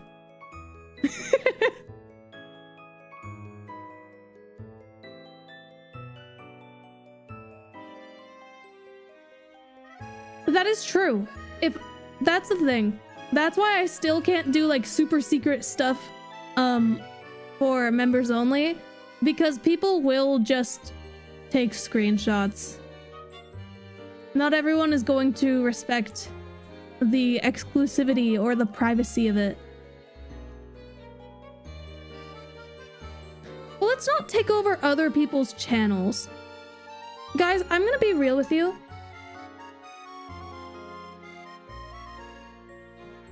This is not what we're supposed to do. It's part of the reason why I kind of want to switch to Twitch, because I feel like it would garner a different audience. I just think that I don't even know how to talk about this, because this is kind of a bummer, right? And I know that you're just kidding around. There are times where people are a bit disrespectful to me. I'm not going to quit streaming on YouTube. Probably not. But it's one of those things where I need to be more strict on y'all. Because the thing is, I'm making videos not for the sake of brain rot, you know? And I don't want to garner an audience that feels like it's okay to spam other people's channels. Because I've had that experience. I've seen that from both sides. I've had the experience of people spamming my channel for the sake of another creator that they're obsessed with. I've had that before. I've had to mute keywords, and I still get these comments all the time because people have typos in their text, so I still see it. There's a lot of crazy stuff like that, and I never ever want this community to turn into that. So that's why we gotta, you know, take a chill pill, right? Gotta calm down and not be too insane. I think it's really great to have silly bits. That's different. It's when there are things where I'm clearly not going along with the bit, guys, where it's like, we gotta calm down here. Because quite frankly, it's one of those things where, hey, mods, you guys have like free reign. You can go nuts. You know? You should not be afraid to time out people or ban people if they're misbehaving in a way that you think isn't cool. Because I trust your judgment. Because I think we all have the same goal here. We want just a nice chill stream where we can all just enjoy shiny hunting, have a nice conversation, just talk about things, whether it's silly or insightful. Because I love streaming. I really do. There are some days where it's a little overwhelming because there's just a little bit too much insanity. And, you know, there are times where there are people that I'm like, I feel like some people are not supposed to be on YouTube. I think on occasion there are people who are too young to be on YouTube, and don't go dropping your age, okay? But if you're too young to be on YouTube, then you're also too young to be in chat. It's not safe. And so when I see people being really unhinged and like just going nuts, I'm like, this is a problem, because I don't want to garner an audience that could potentially be way too young.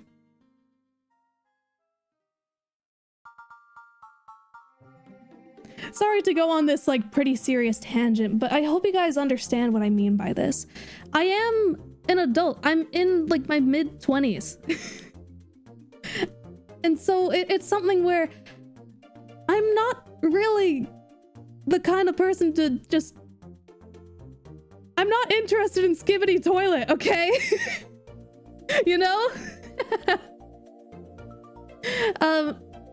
So it's just one of those things where we'll have our bits, we'll have our silly moments, but it's just... I have my preferences, and I'll put my foot down when I want to.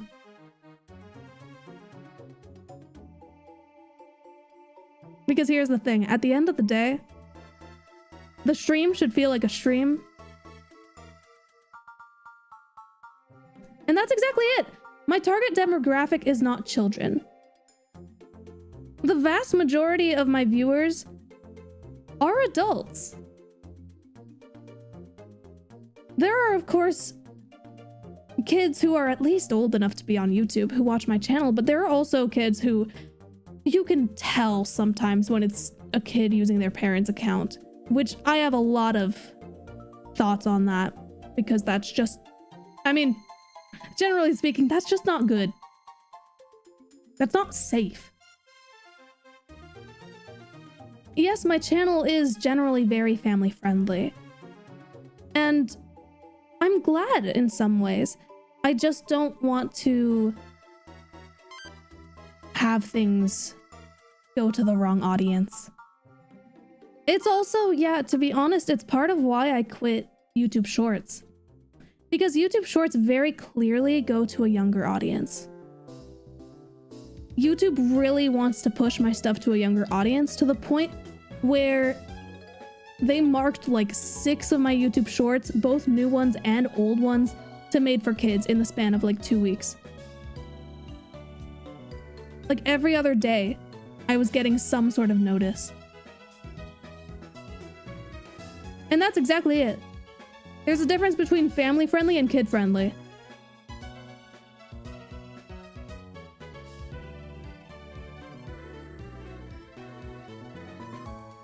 That is true. The problem is, so YouTube's policies when it comes to like made for kids stuff is just weird. Basically, your video, even if the target audience is not children, if it's related to an IP that is family friendly, they can and sometimes will mark those as made for kids. So Pokemon content creators are very prone to this, but especially ones that don't swear. And I don't swear, it's just not what I do.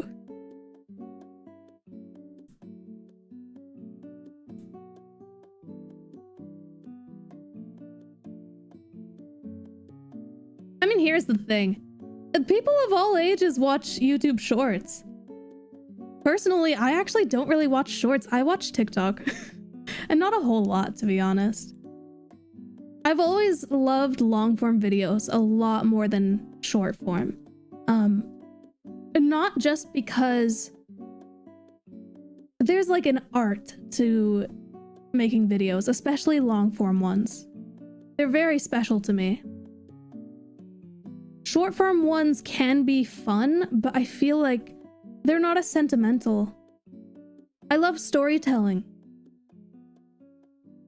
It's something that I'm so looking forward to when it comes to getting this Dream Team quest done, getting shiny dust stalks, maybe in like a year or 2 at best.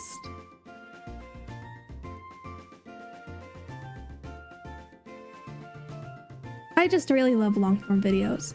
But then, with short form, I was already feeling a little burnt out from it.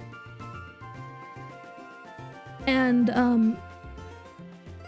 yeah, I was feeling pretty burnt out, and I just kept going with YouTube Shorts because I felt like it got to more people.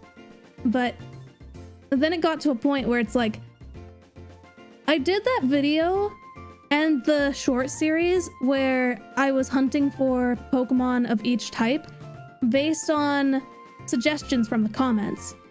I made a short that was like, hey guys, I want suggestions, can you put them in here? And so people did that.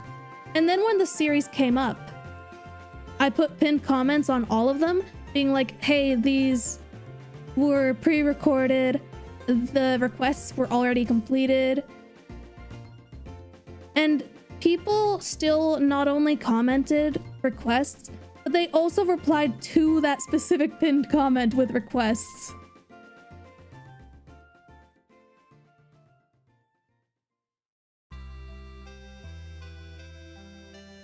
So, you know, it's one of those things where it's, yeah, it happens. Some people missed it, but a lot of people just didn't care. And I was just like, this isn't really the audience that I mesh with.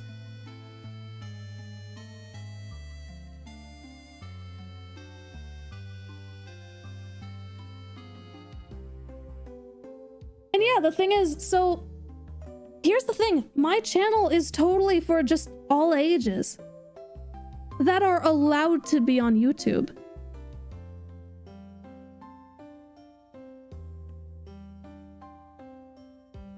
I've had friends see other people out in public watching my videos of like people who are like in high school. And yeah, absolutely, high schoolers can totally be watching my videos. Because Pokemon is for everyone. But yeah, it's just like, I'm in my 20s. And while, yes, I love being cringe as all heck, you know? I still like to have that just teensy sense of maturity.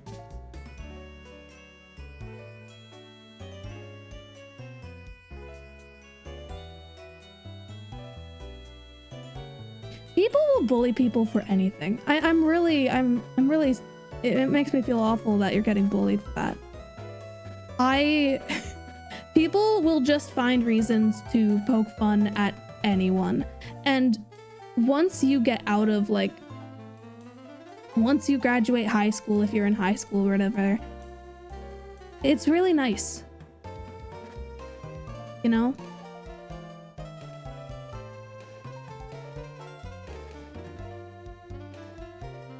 I found that in high school, I was so worried about people being mean to me because I liked Pokemon, that I just didn't talk about it, and I didn't really talk about anything.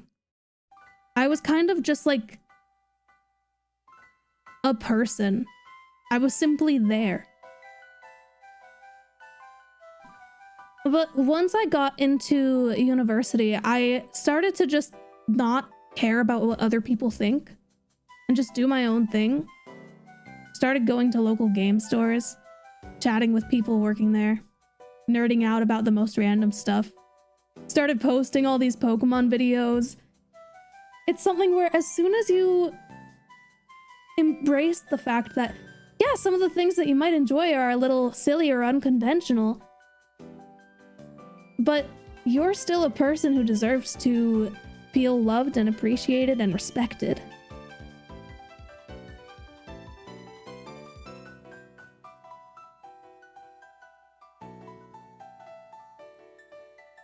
Bullies are irrational, and a lot of them are projecting. And I'm not trying to say that you should pity your bullies or feel bad for them, because really you shouldn't. If people are bullying you, then like talk to someone who you feel comfortable talking to about that. And if you can't, then you know that is a tough spot to be in. It's one of those things where you simply have to ignore it.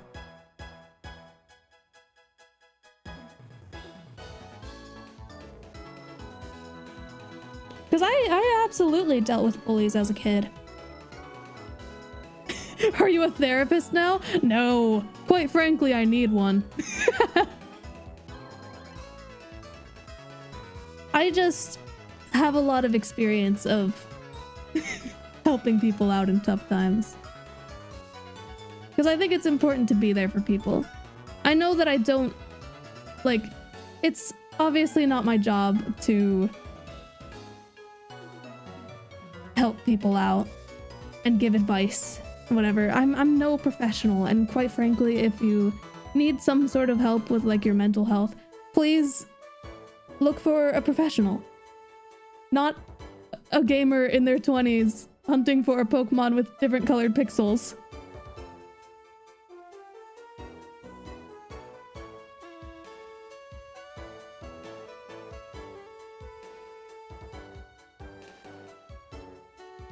you considered being something VTuber-esque? I feel like it would fit your style. So, you know what's kind of funny about that? I used to be a VTuber. So I started my channel, I guess technically as a PNG tuber before that term really became a thing. And then I got into VTubing for a while. That's where I really got into embracing that it doesn't just have to be... My character doesn't have to look exactly like me, you know? My character can have purple hair if I want. I gave it purple hair. I gave my character purple hair. I now have purple hair in real life because it's something that I just loved so much and I wanted to see if it would look good on me. And quite frankly, if there's ever a day where I go back to just being blonde, I don't even know if that'll be as fitting as the purple. But yeah, while I will say, I don't really miss the VTuber phase that I had. I don't miss that. I do like that period of time just taught me a lot of things. There were a lot of lessons to be learned. I started a TikTok. That's where I started learning short form stuff. I had like over 250,000 followers on TikTok, which was crazy. And I was just trying to figure out what I wanted to do with content creation. Got to a point where I was in this weird spot where I was making like VTuber tutorials because I thought that's what people wanted from me.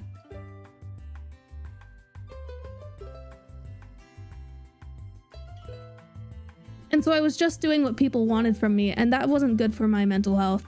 And, you know, eventually I got back to my roots and was like, I'm just gonna make videos about shiny hunting. And that's when my YouTube started to grow. I don't like TikTok, but it did teach me a lot of things, and it did give me a lot of experience with the business side of things. I didn't make a single penny from TikTok. I'm in Canada.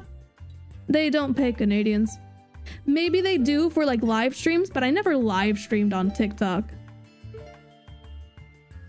But I did have some instances of like gifted product, and then I had my first experience with a sponsorship, and it was a crazy one. Crazy thing to have as a first sponsorship was Pokemon Go, which I'm very grateful for.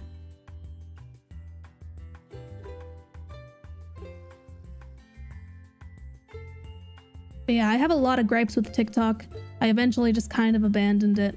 I might get back to that at one point just to not put all my eggs in one basket, as I was saying earlier. But I don't want to stretch myself too thin, you know?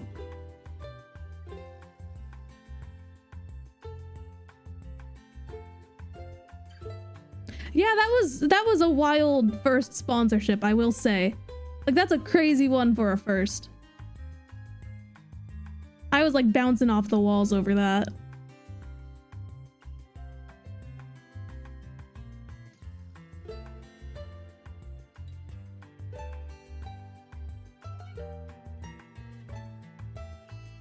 Yeah, I've heard about the Scopely stuff. I'm a skeptic, I suppose. I don't know how to feel.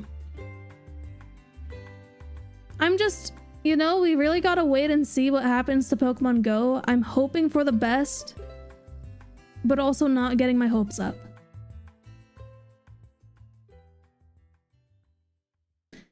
And yeah, I know that I was... So, here's the thing. A part of why, like, if you look at clips of my Twitch channel, I was heckin' loud. Would I go back to being that loud? I don't know. Here's the thing. That change in energy was mainly... I mean, first off, it's been a couple years, so I have aged. But second,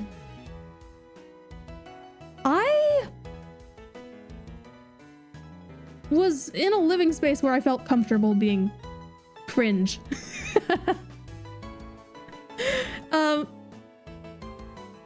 But yeah, so that's when I was still living with family, so they were all familiar with my stupidity. And I also was not aware that they could hear me when I was recording. They only told me after I moved out.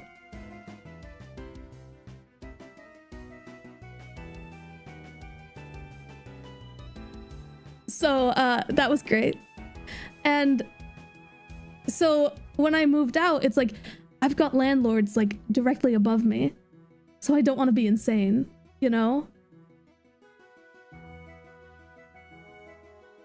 That's another reason why I'm really looking forward to moving, because I'm going to be taking more time to look into the locations that I end up renting. Have a place with a little more creative freedom, a better kitchen, and have more options for soundproofing. So I can just go all out. Because also, like, some of my shiny reactions, I don't play it up, just to be clear. It very much depends on my energy before the shiny shows up. And it also depends on the time of day, because if it's nighttime and like people are trying to sleep, then I'm gonna be quiet.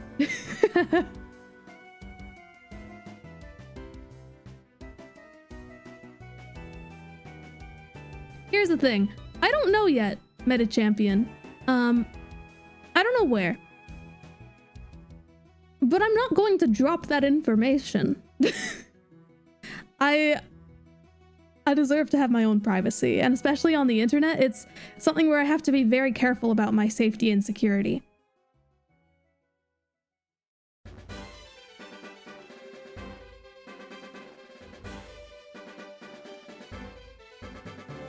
I'm assuming that that question was unfinished, but I'm going to assume you were asking why did you start shiny hunting in the first place?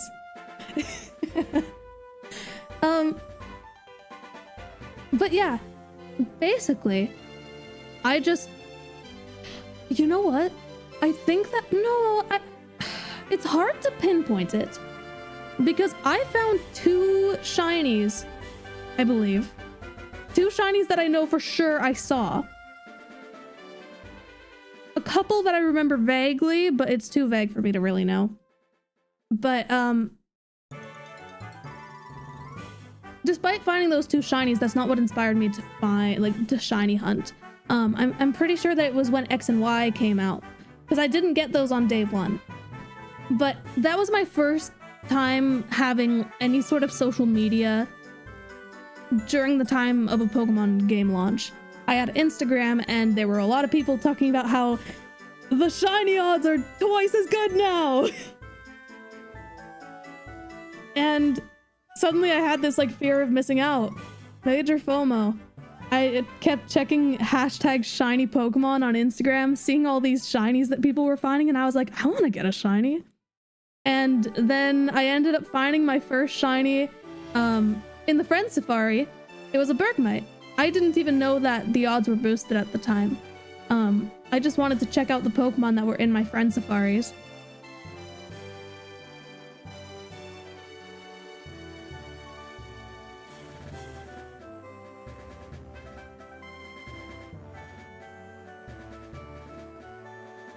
Oh, thank you! Wait, so you watched the Farigiraf video? Dude, that's one of my... Okay. Not to... I don't want to heckin' be promoted. I know it's gonna be a shameless plug. No, I'm clearly being a little bit shameful right now. But I really loved the hunt for Farigiraf, because it was very sentimental and also just a crazy hunt all around. Yeah, shameful plug.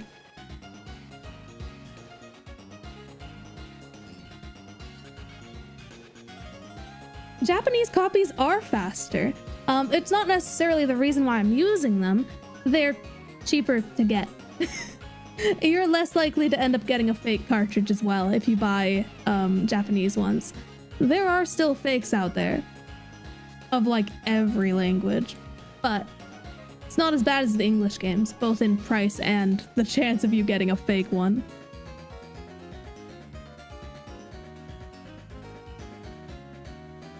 But yeah, my first shiny on X and Y was a Bergmite, and then that same day I tried chain fishing for the first time and I got a shiny Love Disc.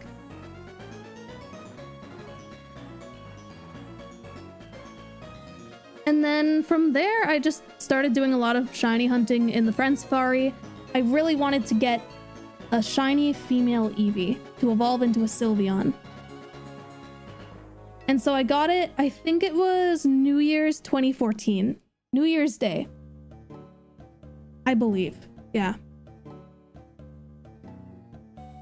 I got the shiny female Eevee, I evolved it into Sylveon, and named it Ribbons. And that's when I kind of decided that I was a shiny hunter. Even though that was not the most difficult shiny hunt. Because I don't recall what the shiny odds are in the Friend Safari. Probably roughly 1 in 512 or something. Usually it's somewhere in the 500s for stuff like that. But I don't know off the top of my head. I haven't hunted in those games in ages.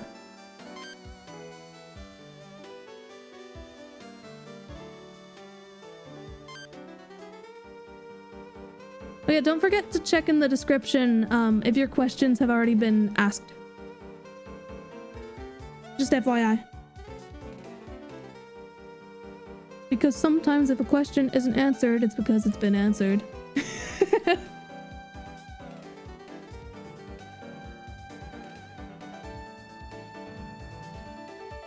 And then I think my first like full odds 8192 shiny hunt, like actual shiny hunt, not just like random shiny Caterpie in the bug catching contest or something.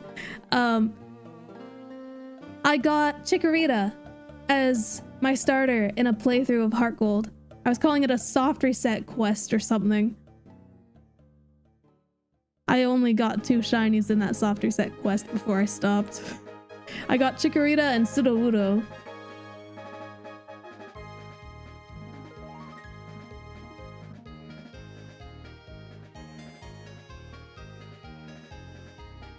Thank you, and have a good evening too.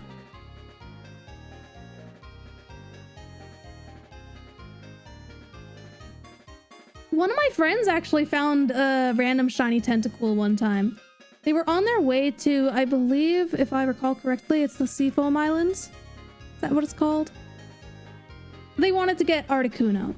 They found a shiny Tentacool, caught it, went on their way, got stuck in the maze, and quit the game because they were lost. They forgot to save. So, yeah, that Tentacool is gone. Everyone has their shiny fails.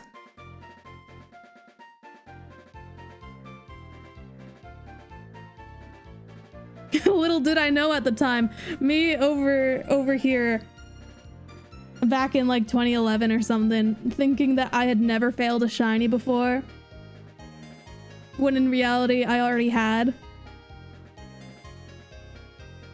Just being like, man, how could you fail a shiny? Meanwhile, I failed a 1% Dustox. I don't recall the exact timeline though of like when things happened, especially because I don't have the original save file, but it was roughly like 2010, I want to say. I think. Unless... No, because it was... I think it was the grade where I had this really awful teacher, so I was really glad that I had a sick day, so I got shiny Caterpie. But that was Caterpie, not Dustox. I don't know. I think it was 2010. I think I found shiny Dustox in 2010. I found shiny Caterpie in like 2011. I had this really awful teacher. started off the school year on like a really good note because we all got to our desks and there was an apple on each of the desks, and she was like, I got you all apples so that I can teach you guys that in our class it is okay to have snacks like during the class time, but they have to be healthy snacks like fruits and veggies. And I thought that was a genius thing because we normally, in all of the other classes that I had, like with all the other teachers, whatever grade, you were not allowed to have snacks during class, period. So this was a rare occasion where we were allowed that, but then we were also taught something about nutrition.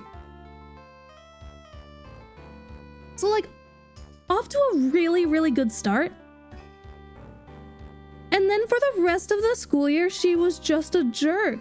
She was just so mean. She would point people out in class and call them stupid in front of the entire class. Almost every single student in that class had their parents talk to the principal about this teacher. It was bad.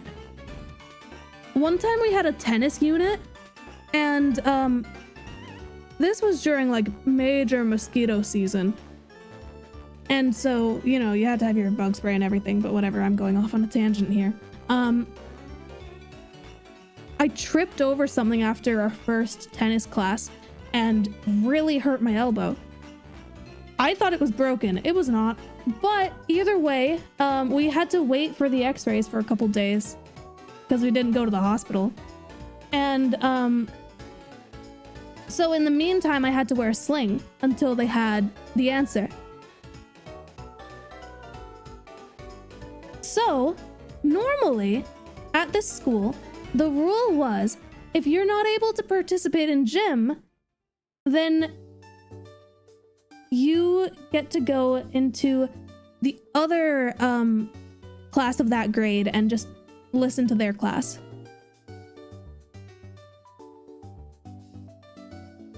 For some reason, this teacher was like, no, you're going to stand outside and watch everyone play tennis for 30 minutes. Like, okay, great. I only had one arm. I was not able to put on bug spray. I asked for help, and she was like, you were supposed to put that on during recess. I'm like, I tried. Either way, she didn't help. And one of my friends had this little calculator / like gaming device where it had a bunch of math games, so you could practice just like addition, subtraction, multiplication, division, all that stuff. And so my friend was like, is it okay if she does this in the meantime? And my teacher was like, nope, she just has to watch and learn. So thank goodness for the tennis coach seeing me like after, I don't know, 15 minutes or something, seeing me deal with like I'm having to swat away all these mosquitoes. And he was just like, what are you doing out here? And I told him that like the teacher said that I have to stand out and watch. And so he put me in like this, they had like an office shed sort of situation connected to the tennis court.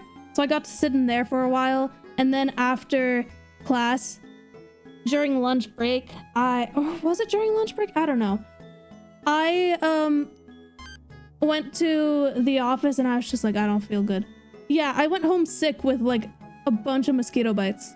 I got sick from the amount. And thank you, Cutie Flyer. But yeah, so that kind of went off on a tangent, but yeah, to give you an idea of this teacher and like why I didn't want to go to school a lot. Yeah. It's been like over a decade since then. So no, I'm not gonna sue the teacher. I don't... Did they get fired? I don't know.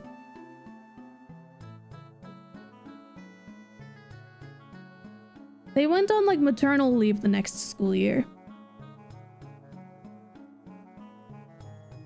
So like they were gone for the next school year, but I don't know if they were gone after that or not. it was just a situation. So one day that school year, I wasn't feeling well, and so I got to stay home sick.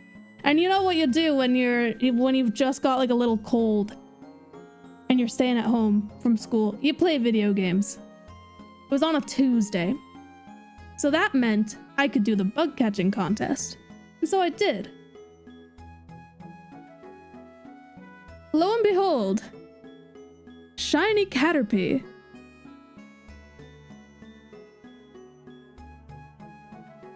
So I caught the Caterpie in the bug catching contest. I don't remember where I placed, but I'll tell you what, I did not win. Interestingly enough, I'm pretty sure, if I'm recalling this correctly, you have a better chance of winning the bug catching contest with a shiny in Gen 2. Because shininess was determined by IVs at the time.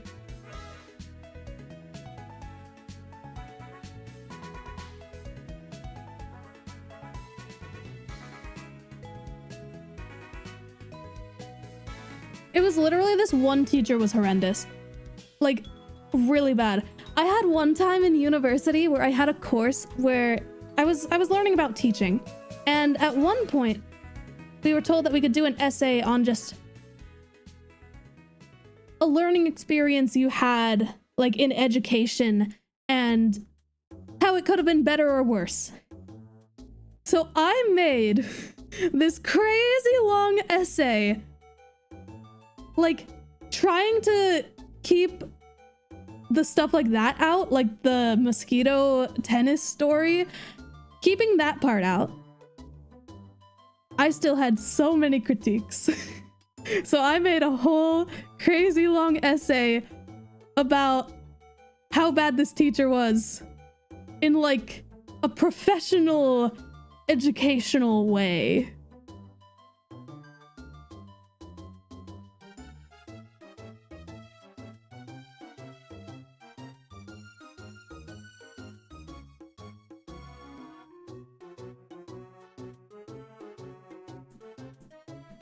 But yeah, it's been so long, I don't even remember her name.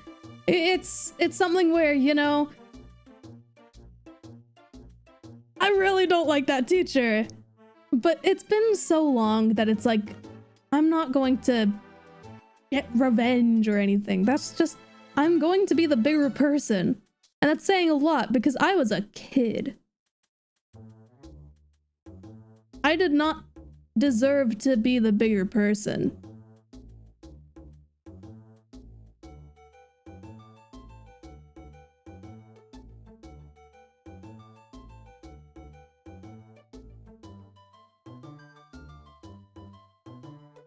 It was so weird though, because like there were like a couple times throughout the school year where she would actually be nice.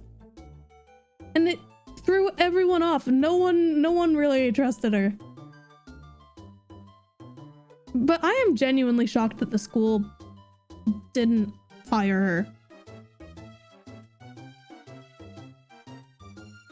Dude, I remember though, on a different note, and in a less heckin' evil situation. When I was in grade 12, I had switched schools and it was a bit further of a route for me. I ended up taking the school bus and there was only one route that would go from where I lived to the school. And, or at least at the right time where I was able to actually get on the bus. There were only 2 of us who were going to that school. Because they dropped off at a different high school as well, and then at this one. So everyone would get off at the one high school, and then there would just be 2 of us left. The bus driver decided to lie to, like, I don't know who, some of the higher ups, so that the bus route could be changed to eliminate that last bit of the route, so that it wouldn't go to that school.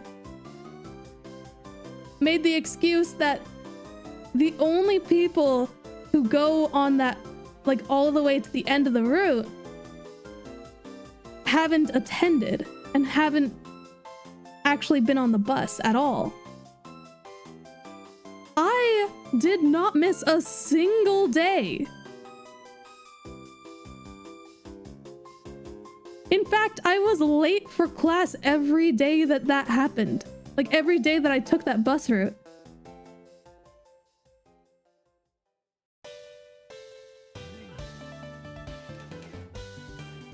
Best part is, I still had that same bus route on the way home. Or the same bus driver. So, I remember one particular day after they had cut off that bit of the route to school, on the bus drive home, I was just staring daggers at him the entire time through the mirror. Every once in a while, he would glance up just for a split second and just see this heckin', like, high schooler just staring them down.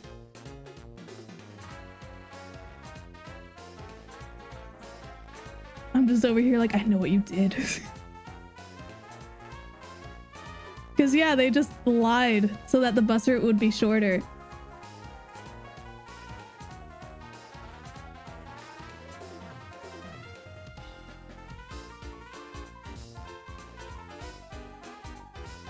That's not a good teacher.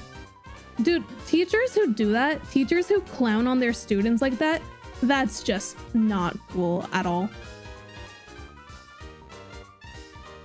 I don't even understand how teachers can pull stuff like that off. And, like, not get in trouble for that. Dude, okay, so the bus that I took to school in elementary school, it was just... So, the bus driver was great. I didn't like that they would occasionally do assigned seating, but I understand why they did it, because some of the people on this bus were just insane.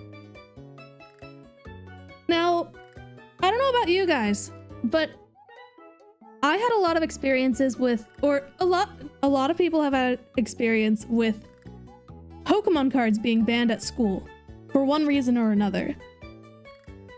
The school that I went to did not ban Pokemon cards, but the bus that I went on did. And I got to witness exactly why. I got to witness when the ban took place. Because someone made some fake Pokemon cards. Someone made, I kid you not, Bowser level X. And did a trade with someone else for a real and rare card. I don't know what it was. And they said no trade backs. On the bus, while it was driving. A fist fight ensued. On the bus!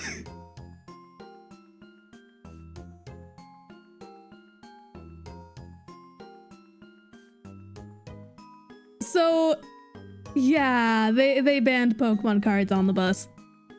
Rightfully so.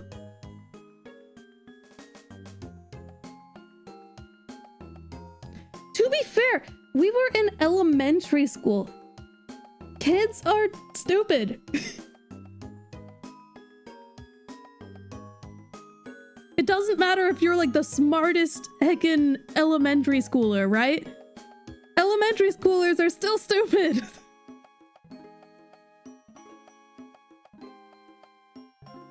Because your brains are developing.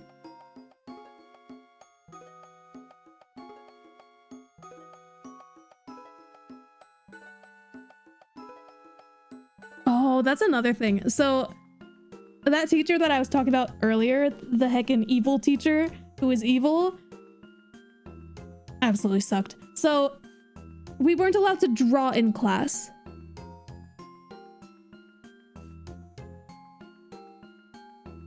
And that sucks, because I know You gotta be focusing in class.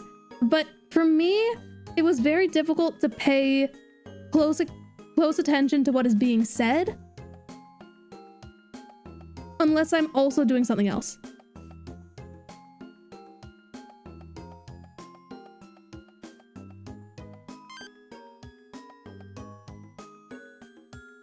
Like, all of my teachers after that were totally fine with it. They were just like, as long as it doesn't intrude on your learning or someone else's learning, then it's fine. The amount of times that me and my friends had our drawings thrown out in the middle of class, countless times. There was basically a designated bin for where everyone's drawings would go. And to specify, not just a bin, a trash bin. Recycling bin, perhaps. Yeah.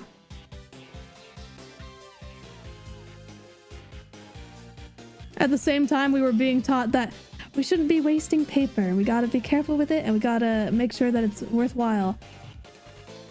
And you're throwing out the drawings that me and my friends wanted to keep. I'm pretty sure one of my friends even would, like, after class, once the teacher isn't looking, would just take some of those drawings out of the bins.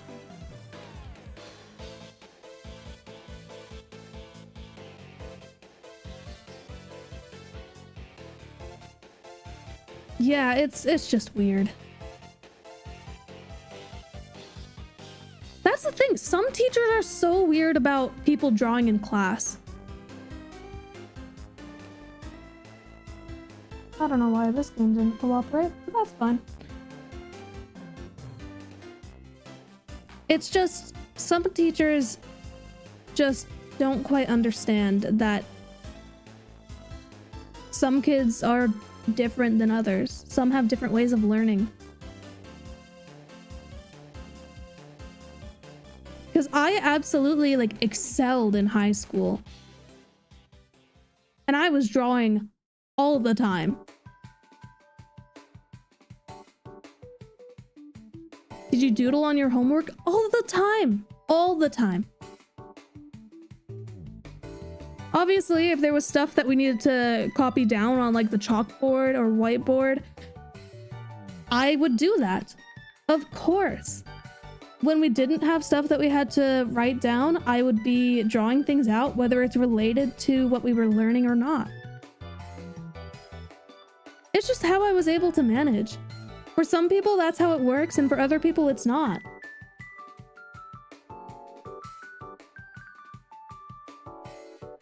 Because everyone is their own person. Not everyone is going to be the same cookie-cutter sort of person. For some people, drawing in class will distract them and they won't be able to learn well. For others, it helps.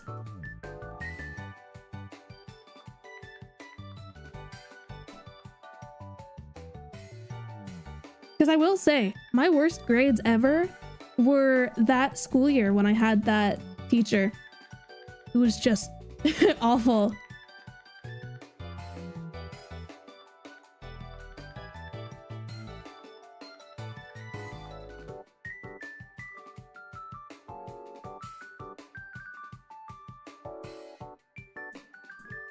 School was definitely a weird time.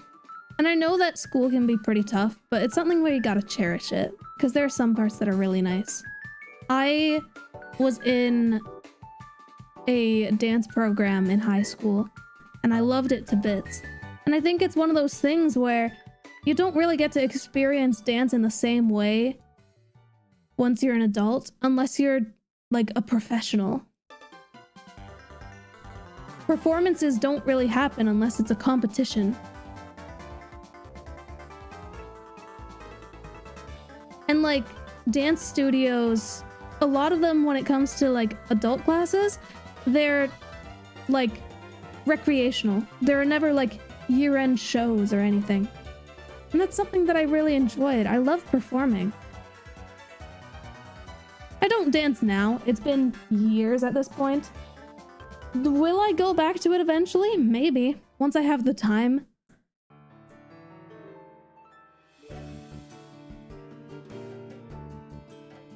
But it's something where you don't really get to go back to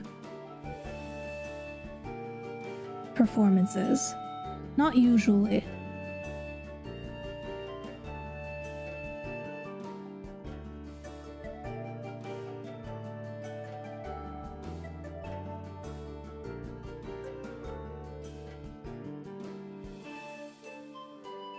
I gotta say, we've done a solid amount of encounters so far. Because you gotta keep in mind, like, during stream today, we also got that shiny Bibarel in like 300 something, right?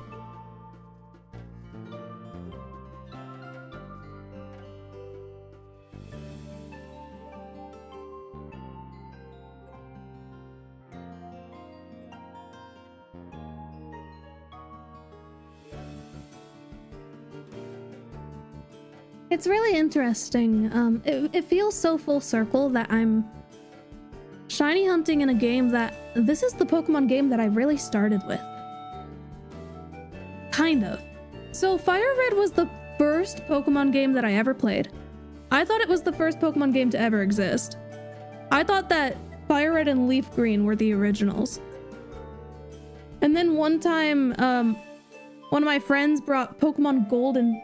not Pokemon Gold and Silver. They just brought Pokemon Gold, and I was like, what is that?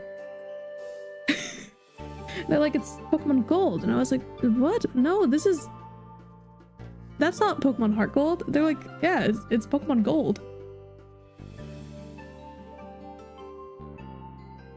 But yeah, my family shared a copy of Pokemon Fire Red, and then the first Pokemon game that I ever got to myself was Pokemon Platinum.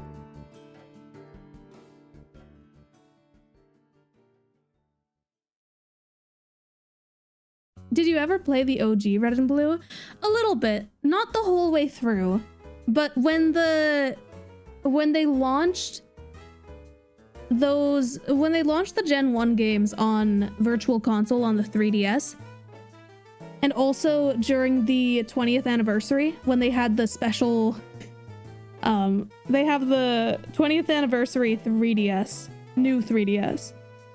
The one with the faceplates where you can switch it out between Charizard and Blastoise if you haven't lost the Blastoise faceplates, which I totally haven't. I got that 3DS and it came with 2 of the games, I believe. I think Red and Blue, maybe.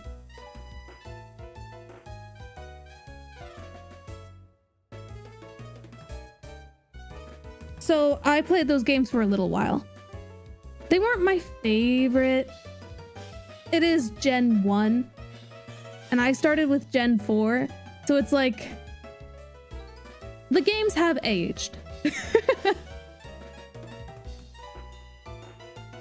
Also, I think one of these games has the wrong bike mode. Okay, this one's good. I don't think this one is. There we go. Nice.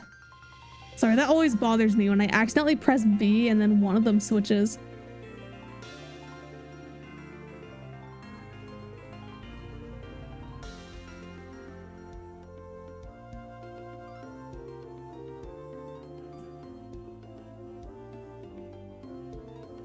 Funny story about that 3DS, actually. It was a pre-order only thing, but I couldn't find anywhere to pre-order it. And so I thought I could just go in on the day that it released. But they were like, nope, all of our pre-orders have been taken up. And so my dad kept calling to a bunch of different game stores nearby to see if they had any. And one of them was like, we don't, but we can order one for you if you come to the store. And so we got there and they ordered one. So even though it was pre-order only, they still got me one. And because they had like free poster with purchase of Pokemon products, they were like, well, you don't have the product now, but we'll give you the poster now. So that was very nice. Like they didn't have to do that, but I really appreciate that they did. Pretty much all the pre-order only devices I have, I think, I don't think I got any of them as a pre-order. Because I wanted to get the Let's Go Eevee Switch bundle. It sold out immediately on the Best Buy website, so I was just out of luck. And I didn't have a Switch of my own. My family shared a Switch. And I have a lot of siblings, so I wouldn't be able to play that much. But either way, I was like, I'll just get Let's Go Eevee and I'll play it on the family Switch. But then the day came and I was like, but what if? What if I could get one anyways? What if I could get that Switch bundle? So I called up like a bunch of different Best Buys to see if they had any.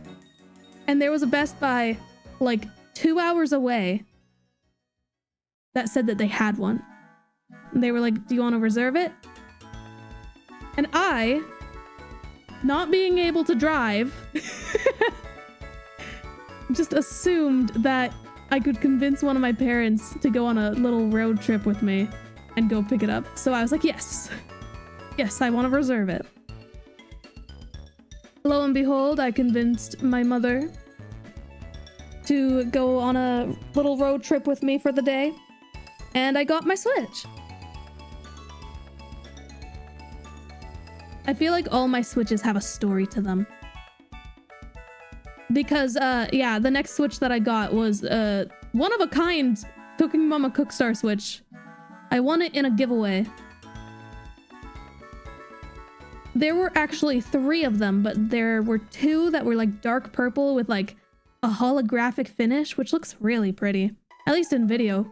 I don't know about in person, because I didn't get that one. I got the one that was actually one of a kind. A slightly lighter purple, glossy finish. For the longest time, there was a lot of incorrect information about it on the Console Variations website. They had a bunch of pictures of it. But they also said that it was as common as like the rarity. It was more common than the gray Joy-Cons. That doesn't make any sense. I was able to contact them and give them more information and proof that the images that were used on the listing, like on the website, on the page for that Switch, those pictures were mine. They were from my setup. And I'm pretty sure that they changed the rarity score to a 99. 100 is basically lost media. But here's the thing, I talk about this Switch a lot, so it can't be lost media. Because how could I not talk about it? It's really cool that I just have this purple Switch for a game that had this really weird history.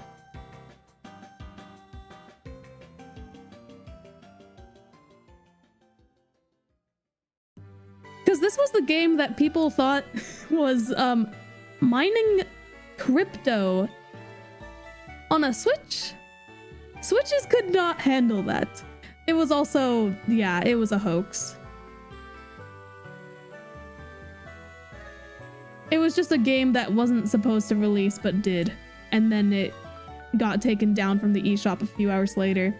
And then it got launched again later. They did all those giveaways. And then, I'm pretty sure for legal reasons, it's gone again.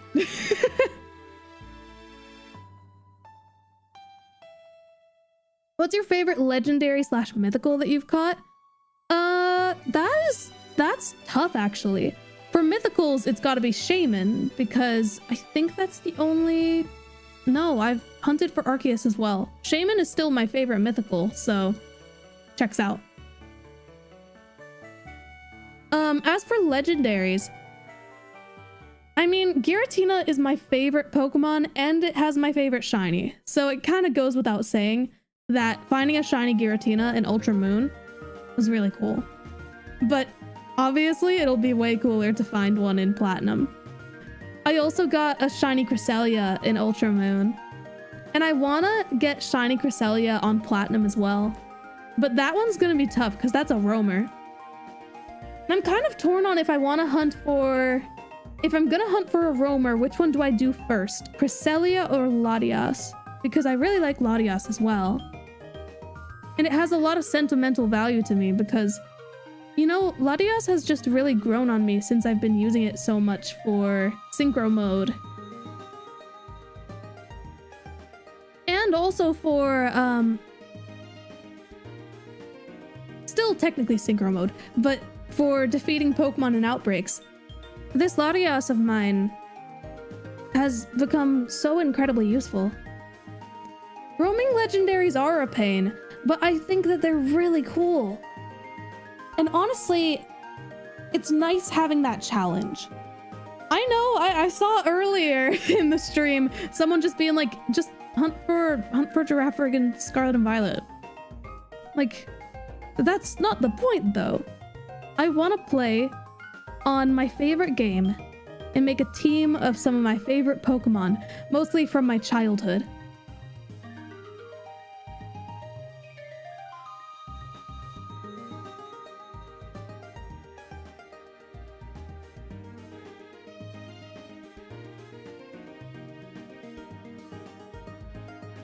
Dude, if Girafarig makes it to Gen 10, then I will. I know you're just messing around, but I will genuinely...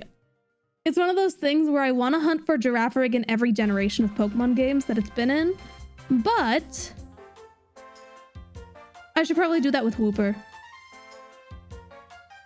Because one, Wooper has a bit more of a legacy on my channel. You know, it's not like our community is called the Wooper Troopers or anything. Man, I haven't said that in a while.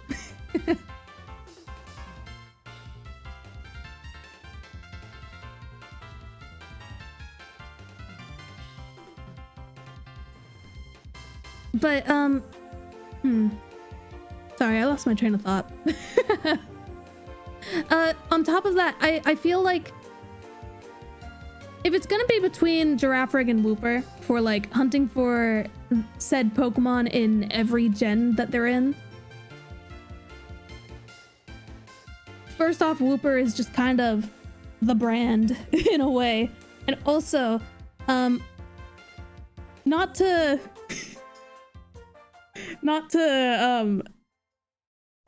get someone else to do a certain shiny hunt, but there is a certain Girafarig fan who I think would be much more fitting for the challenge. I think Gremlin from the Nova League would do it. I think he would.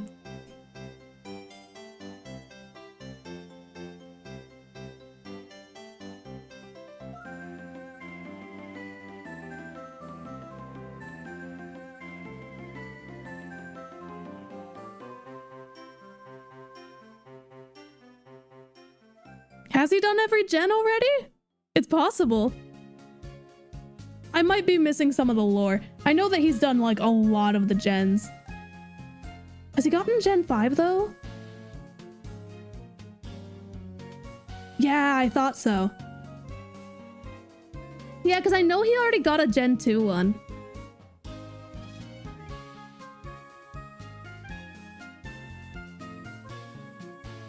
So basically, he's almost there.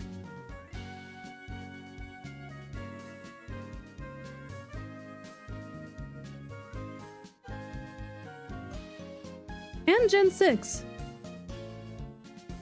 Where does... Well... Where does Girafarig spawn in Gen 6? Safari Zone? Omega Ruby Alpha Sapphire? I can kind of understand if that's the only place where it can be found. Because, yeah, if it isn't in the Friend Safari, then it's in the Safari Zone in Omega Ruby Alpha Sapphire. But the Safari Zone doesn't work the same way as other Safari Zones. It's not something that you can use for Safari Week. Omega Ruby Alpha Sapphire, that Safari Zone does not count to Safari Week. Because it's just normal Pokemon catching. It should be in Friend Safari, like it is, or like it should be. There are two different meanings for should. But you might be right.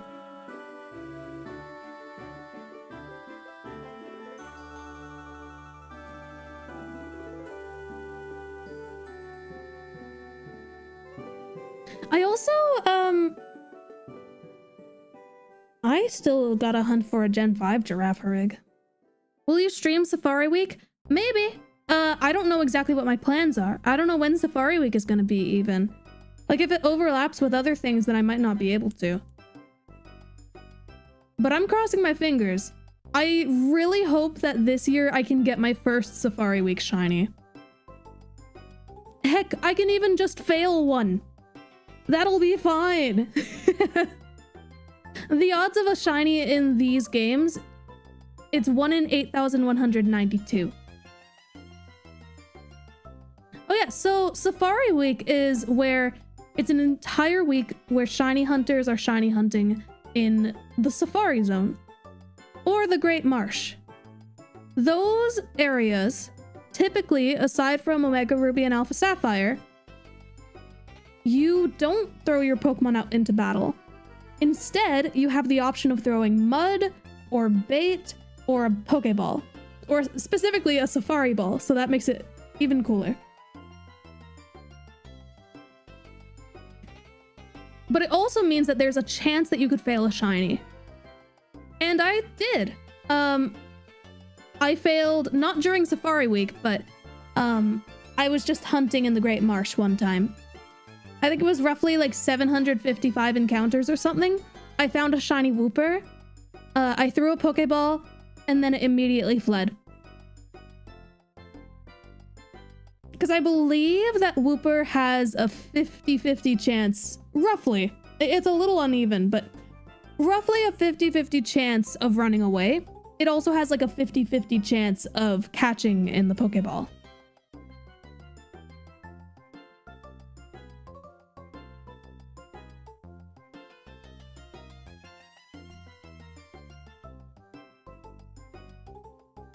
Oh, it's almost like 4 p.m. That's kind of nuts. Almost been streaming for 3 hours. That's awesome. Though I should call it quits probably at 4. So like 15 more minutes. And give me a sec. I'm gonna drink some water. Stay hydrated, baby.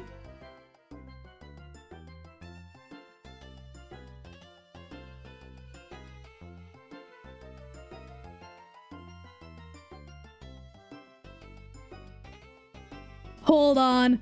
We didn't do the multi-hunting thing again, did we? Nah. Simply put, multi-hunting does not increase the odds, it increases the frequency of encounters. I could go more into detail, but I already did.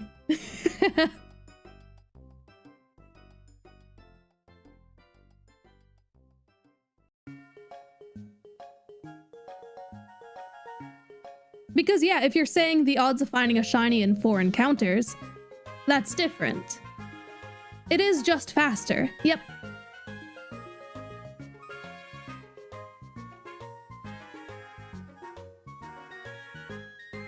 Please stop at a happy even number. I don't know. I don't know if I will.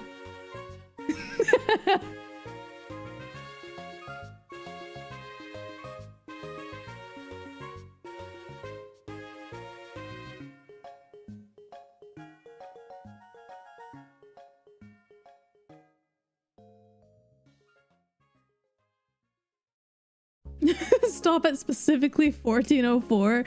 Dude, that would be evil. Turn one DS off in spite.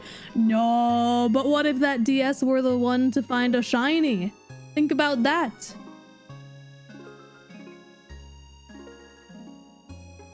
It's 3:46 p.m. for me. I'm in Pacific time, baby. And daylight time, I believe. Spring forward happened recently. It is a struggle. But yeah, I probably shouldn't be streaming for too much longer because I do have to get a bit of work done.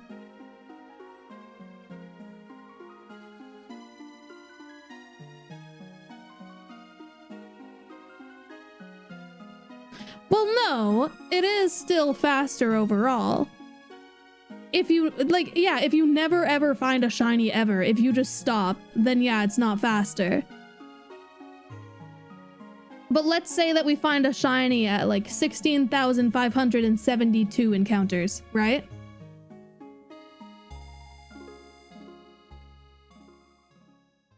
It's going to be faster to get to that many encounters compared to one DS.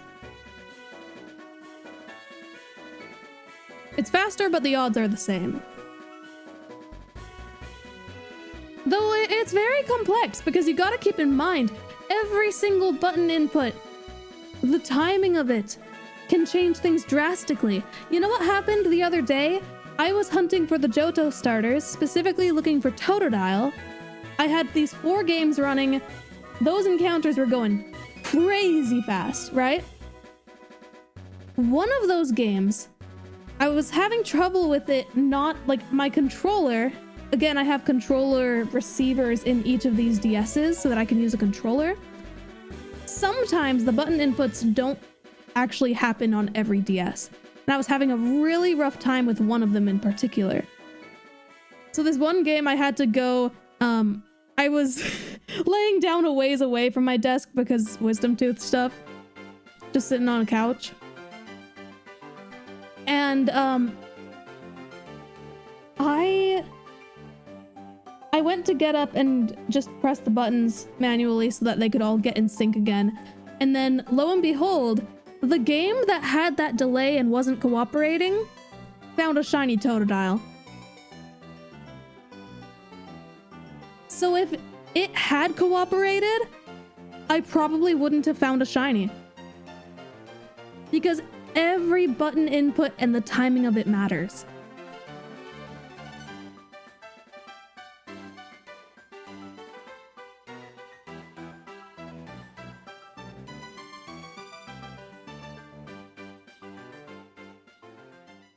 Yeah, I mean, we really don't need to overcomplicate things. Just surface level, playing on 4 games, you're gonna get those encounters in faster. RNG hunted? No. I don't consider that shiny hunting. I have messed around with RNG before, because I thought that I'm very fascinated by glitches, and the cute charm glitch is bizarre. So I did try that one time just to see how that worked, and then I deleted that save file.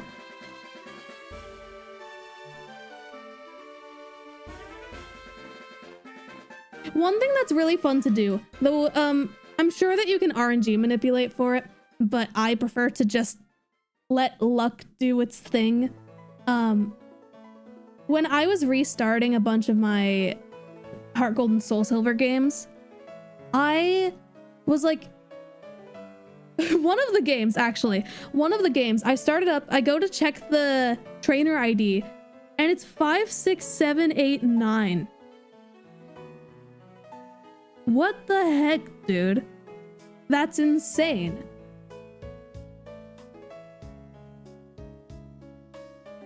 And so, after that, I was like, I understand the appeal of resetting your games over and over until you get a cool number. Ever since then, whenever I start a new save file, I do resets to see if I can get a cool number.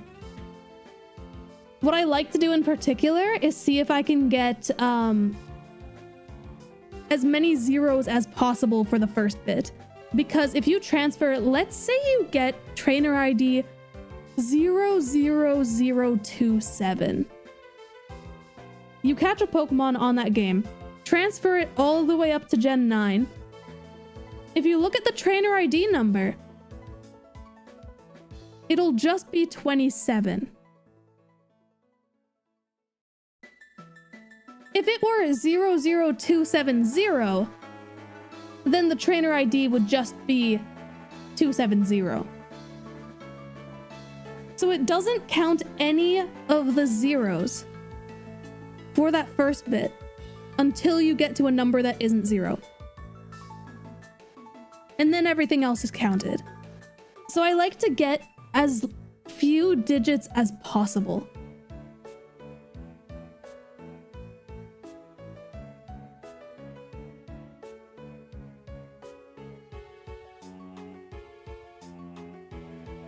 Yeah, so all the zeros before, like, if I get 00120, it will get rid of the zeros up until the 1, and then any other zeros in the trainer ID number will stay.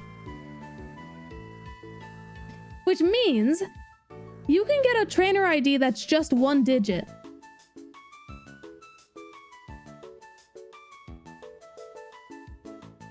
And I really hope that I can get that one day. You and me both, Ghost.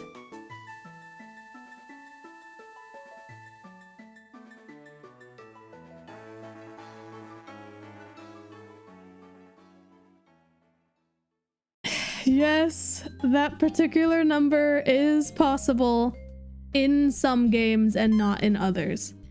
Because the trainer ID numbers, I think there are some limitations to future games, like games that came after like Gen 4.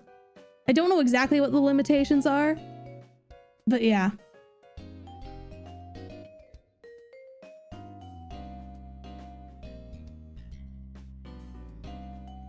Yeah, so these DSs have controller receivers installed and also capture cards. So yes, it's a pricey heckin' setup. But yeah, so I have all of my DSs plugged into my PC so you can see the screens. And then I have one controller to control all 4 DSs at once.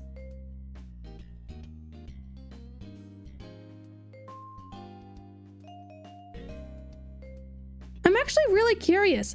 What happens if you transfer a Pokemon with the trainer ID all zeros to Scarlet and Violet? Does it show like a 0? Does it show all of them? Does it show none of them? That's what I'm wondering. I'm wondering if it just shows nothing.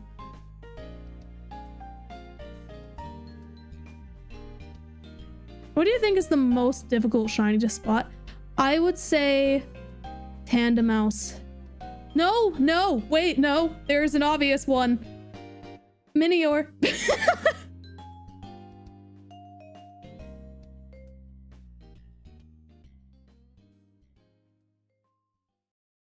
But if we're considering Pokemon that are actually, and like Zorua and Ditto in Gen 9, but like if we're considering like Pokemon where you actually can see the shiny, they're just difficult to see, then Tandemaus. Because not only is it a subtle shiny, but also it's a tiny Pokemon. Marshadow as well, but Marshadow is shiny locked. So don't really have to worry about that right now.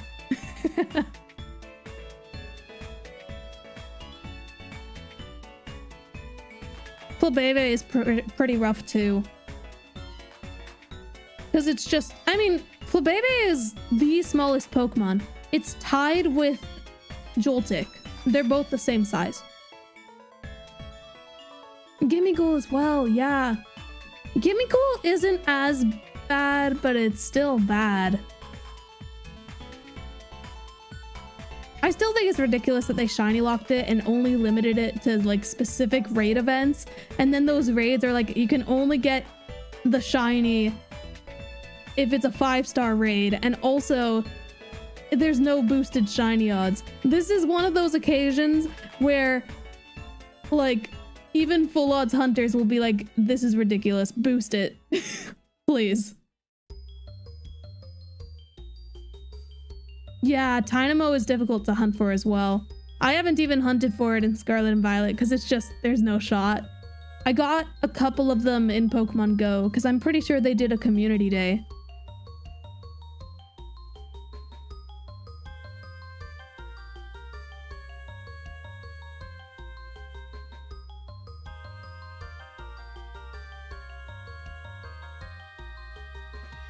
Now let's see. We're not gonna have enough time to get to a perfect satisfying number. Hate to break it to the people who really want me to hit 1600 encounters. I don't think that's gonna happen in the next 3 minutes. I'll you know what, we'll do a little overtime. Let's get to 1600 encounters. I don't know why I noticed the Joltik in the I'm forgetting the name, Chargestone Cavern. I noticed that like right away. It also showed up right away. I made a sandwich and like less than a minute in, I found a shiny Joltik.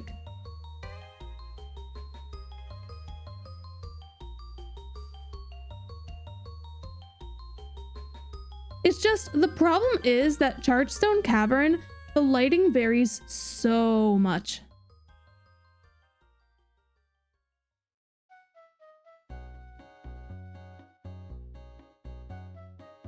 Yeah, if you're not using like an encounter power sandwich, if you're seeing just a variety of Pokemon and then Joltik is on its own, then that's probably going to be difficult. Because you don't really have that side-by-side comparison.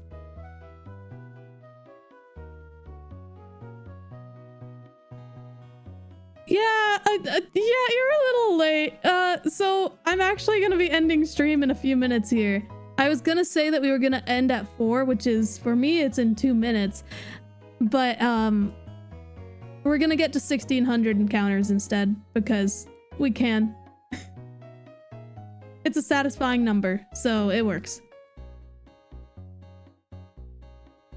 Yeah, I'll try to make like a proper stream schedule when I'm able to. Generally speaking, I usually start stream at 1 p.m. Pacific time. But it differs, depending on nonsense.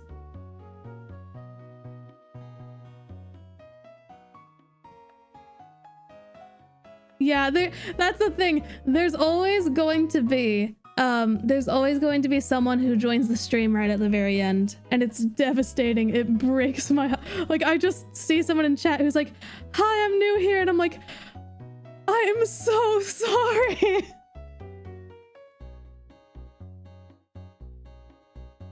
I do have a Discord. It's up to the mods if they want to share the link to it, because the thing is, I don't want to overwhelm the server. I don't want to overwhelm the mods, and I don't want people to join if they're too young. Because, yeah. Because obviously, I feel like it goes without saying, if you're not old enough to be on YouTube, then you're not old enough to be in the Discord.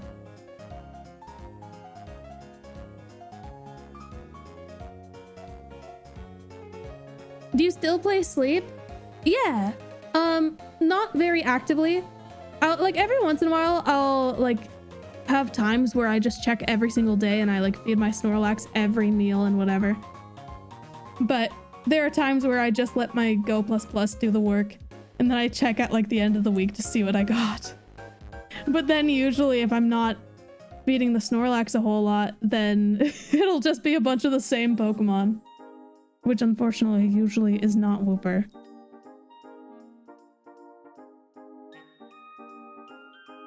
The Go++ is like a Go Plus, but plus.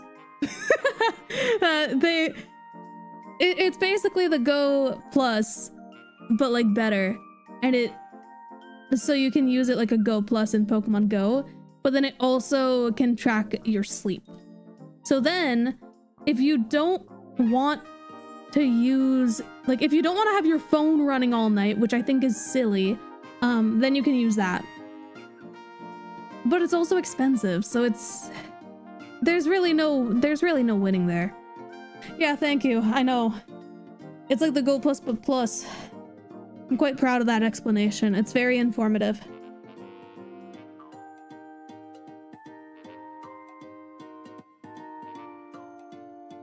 You can do it. 15, 60 encounters. We're gonna get to 1,600. It's gonna be great. I can't believe that I got 2 Bibarel already. This hunt started like 24 hours ago.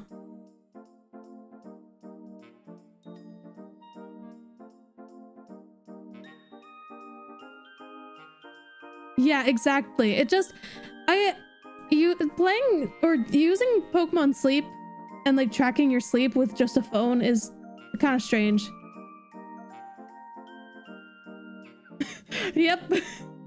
Color me surprised. It feels like every time that we put a link to the Discord server, there's always an unusual join activity thing. And that makes sense because you gotta keep in mind that even though this happens relatively frequently, it's because we don't share the link outside of streams. So it's really just a bunch of people watch the stream and they join. And then after that, no one joins because they're not watching the stream after the fact and looking at the links in chat. I have not been streaming for 24 hours. No. I started this hunt 24 hours ago. And I have not been hunting for 24 hours straight either, just to be clear. I like finished setting up the hunt yesterday. That is such a good question, but also a very broad one. Do you have any advice for people who want to start shiny hunting? I'd say it depends on how you want to start it. Scarlet and Violet is probably the easiest game to get shinies in. Second to that being probably Legends Arceus, just because of the sparkle sound. So those are good ones to start off with. And honestly, it comes down to luck. There's not a lot of strategy to it.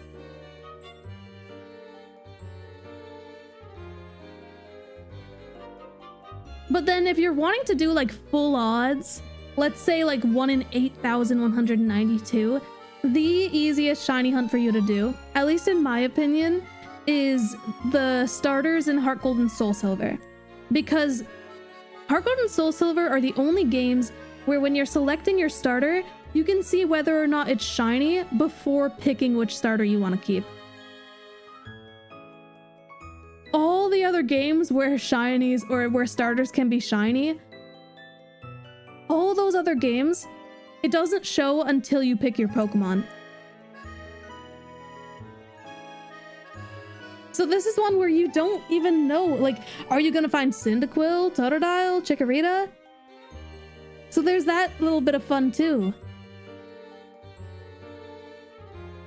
See, I think that's... Oh, I messed it up. Wait, no, I didn't. Because this right here is 1600. When I run away, it's referring to the next 4 Pokemon. So this is 1600. We did it. Yippee! But yeah, I think that shiny hunting in Scarlet and Violet can be fun. It really just depends on how you do it. And, you know, there's a reason why I'm doing all these shiny hunts in different games. I've been doing a lot of shiny hunting in Scarlet and Violet. And it's one of those things where it's like, I gotta have some variety in my life, you know? So there will be more Scarlet and Violet shiny hunts in the future, but there will also be Legends Arceus and Pokemon Platinum, Heart Gold, Soul Silver, all that stuff. But anyways, I gotta go get some work done offline, so I will see you guys later. Also, I might stream on Saturday. Maybe. Probably. Maybe. Stay tuned. Bye. Stay hydrated.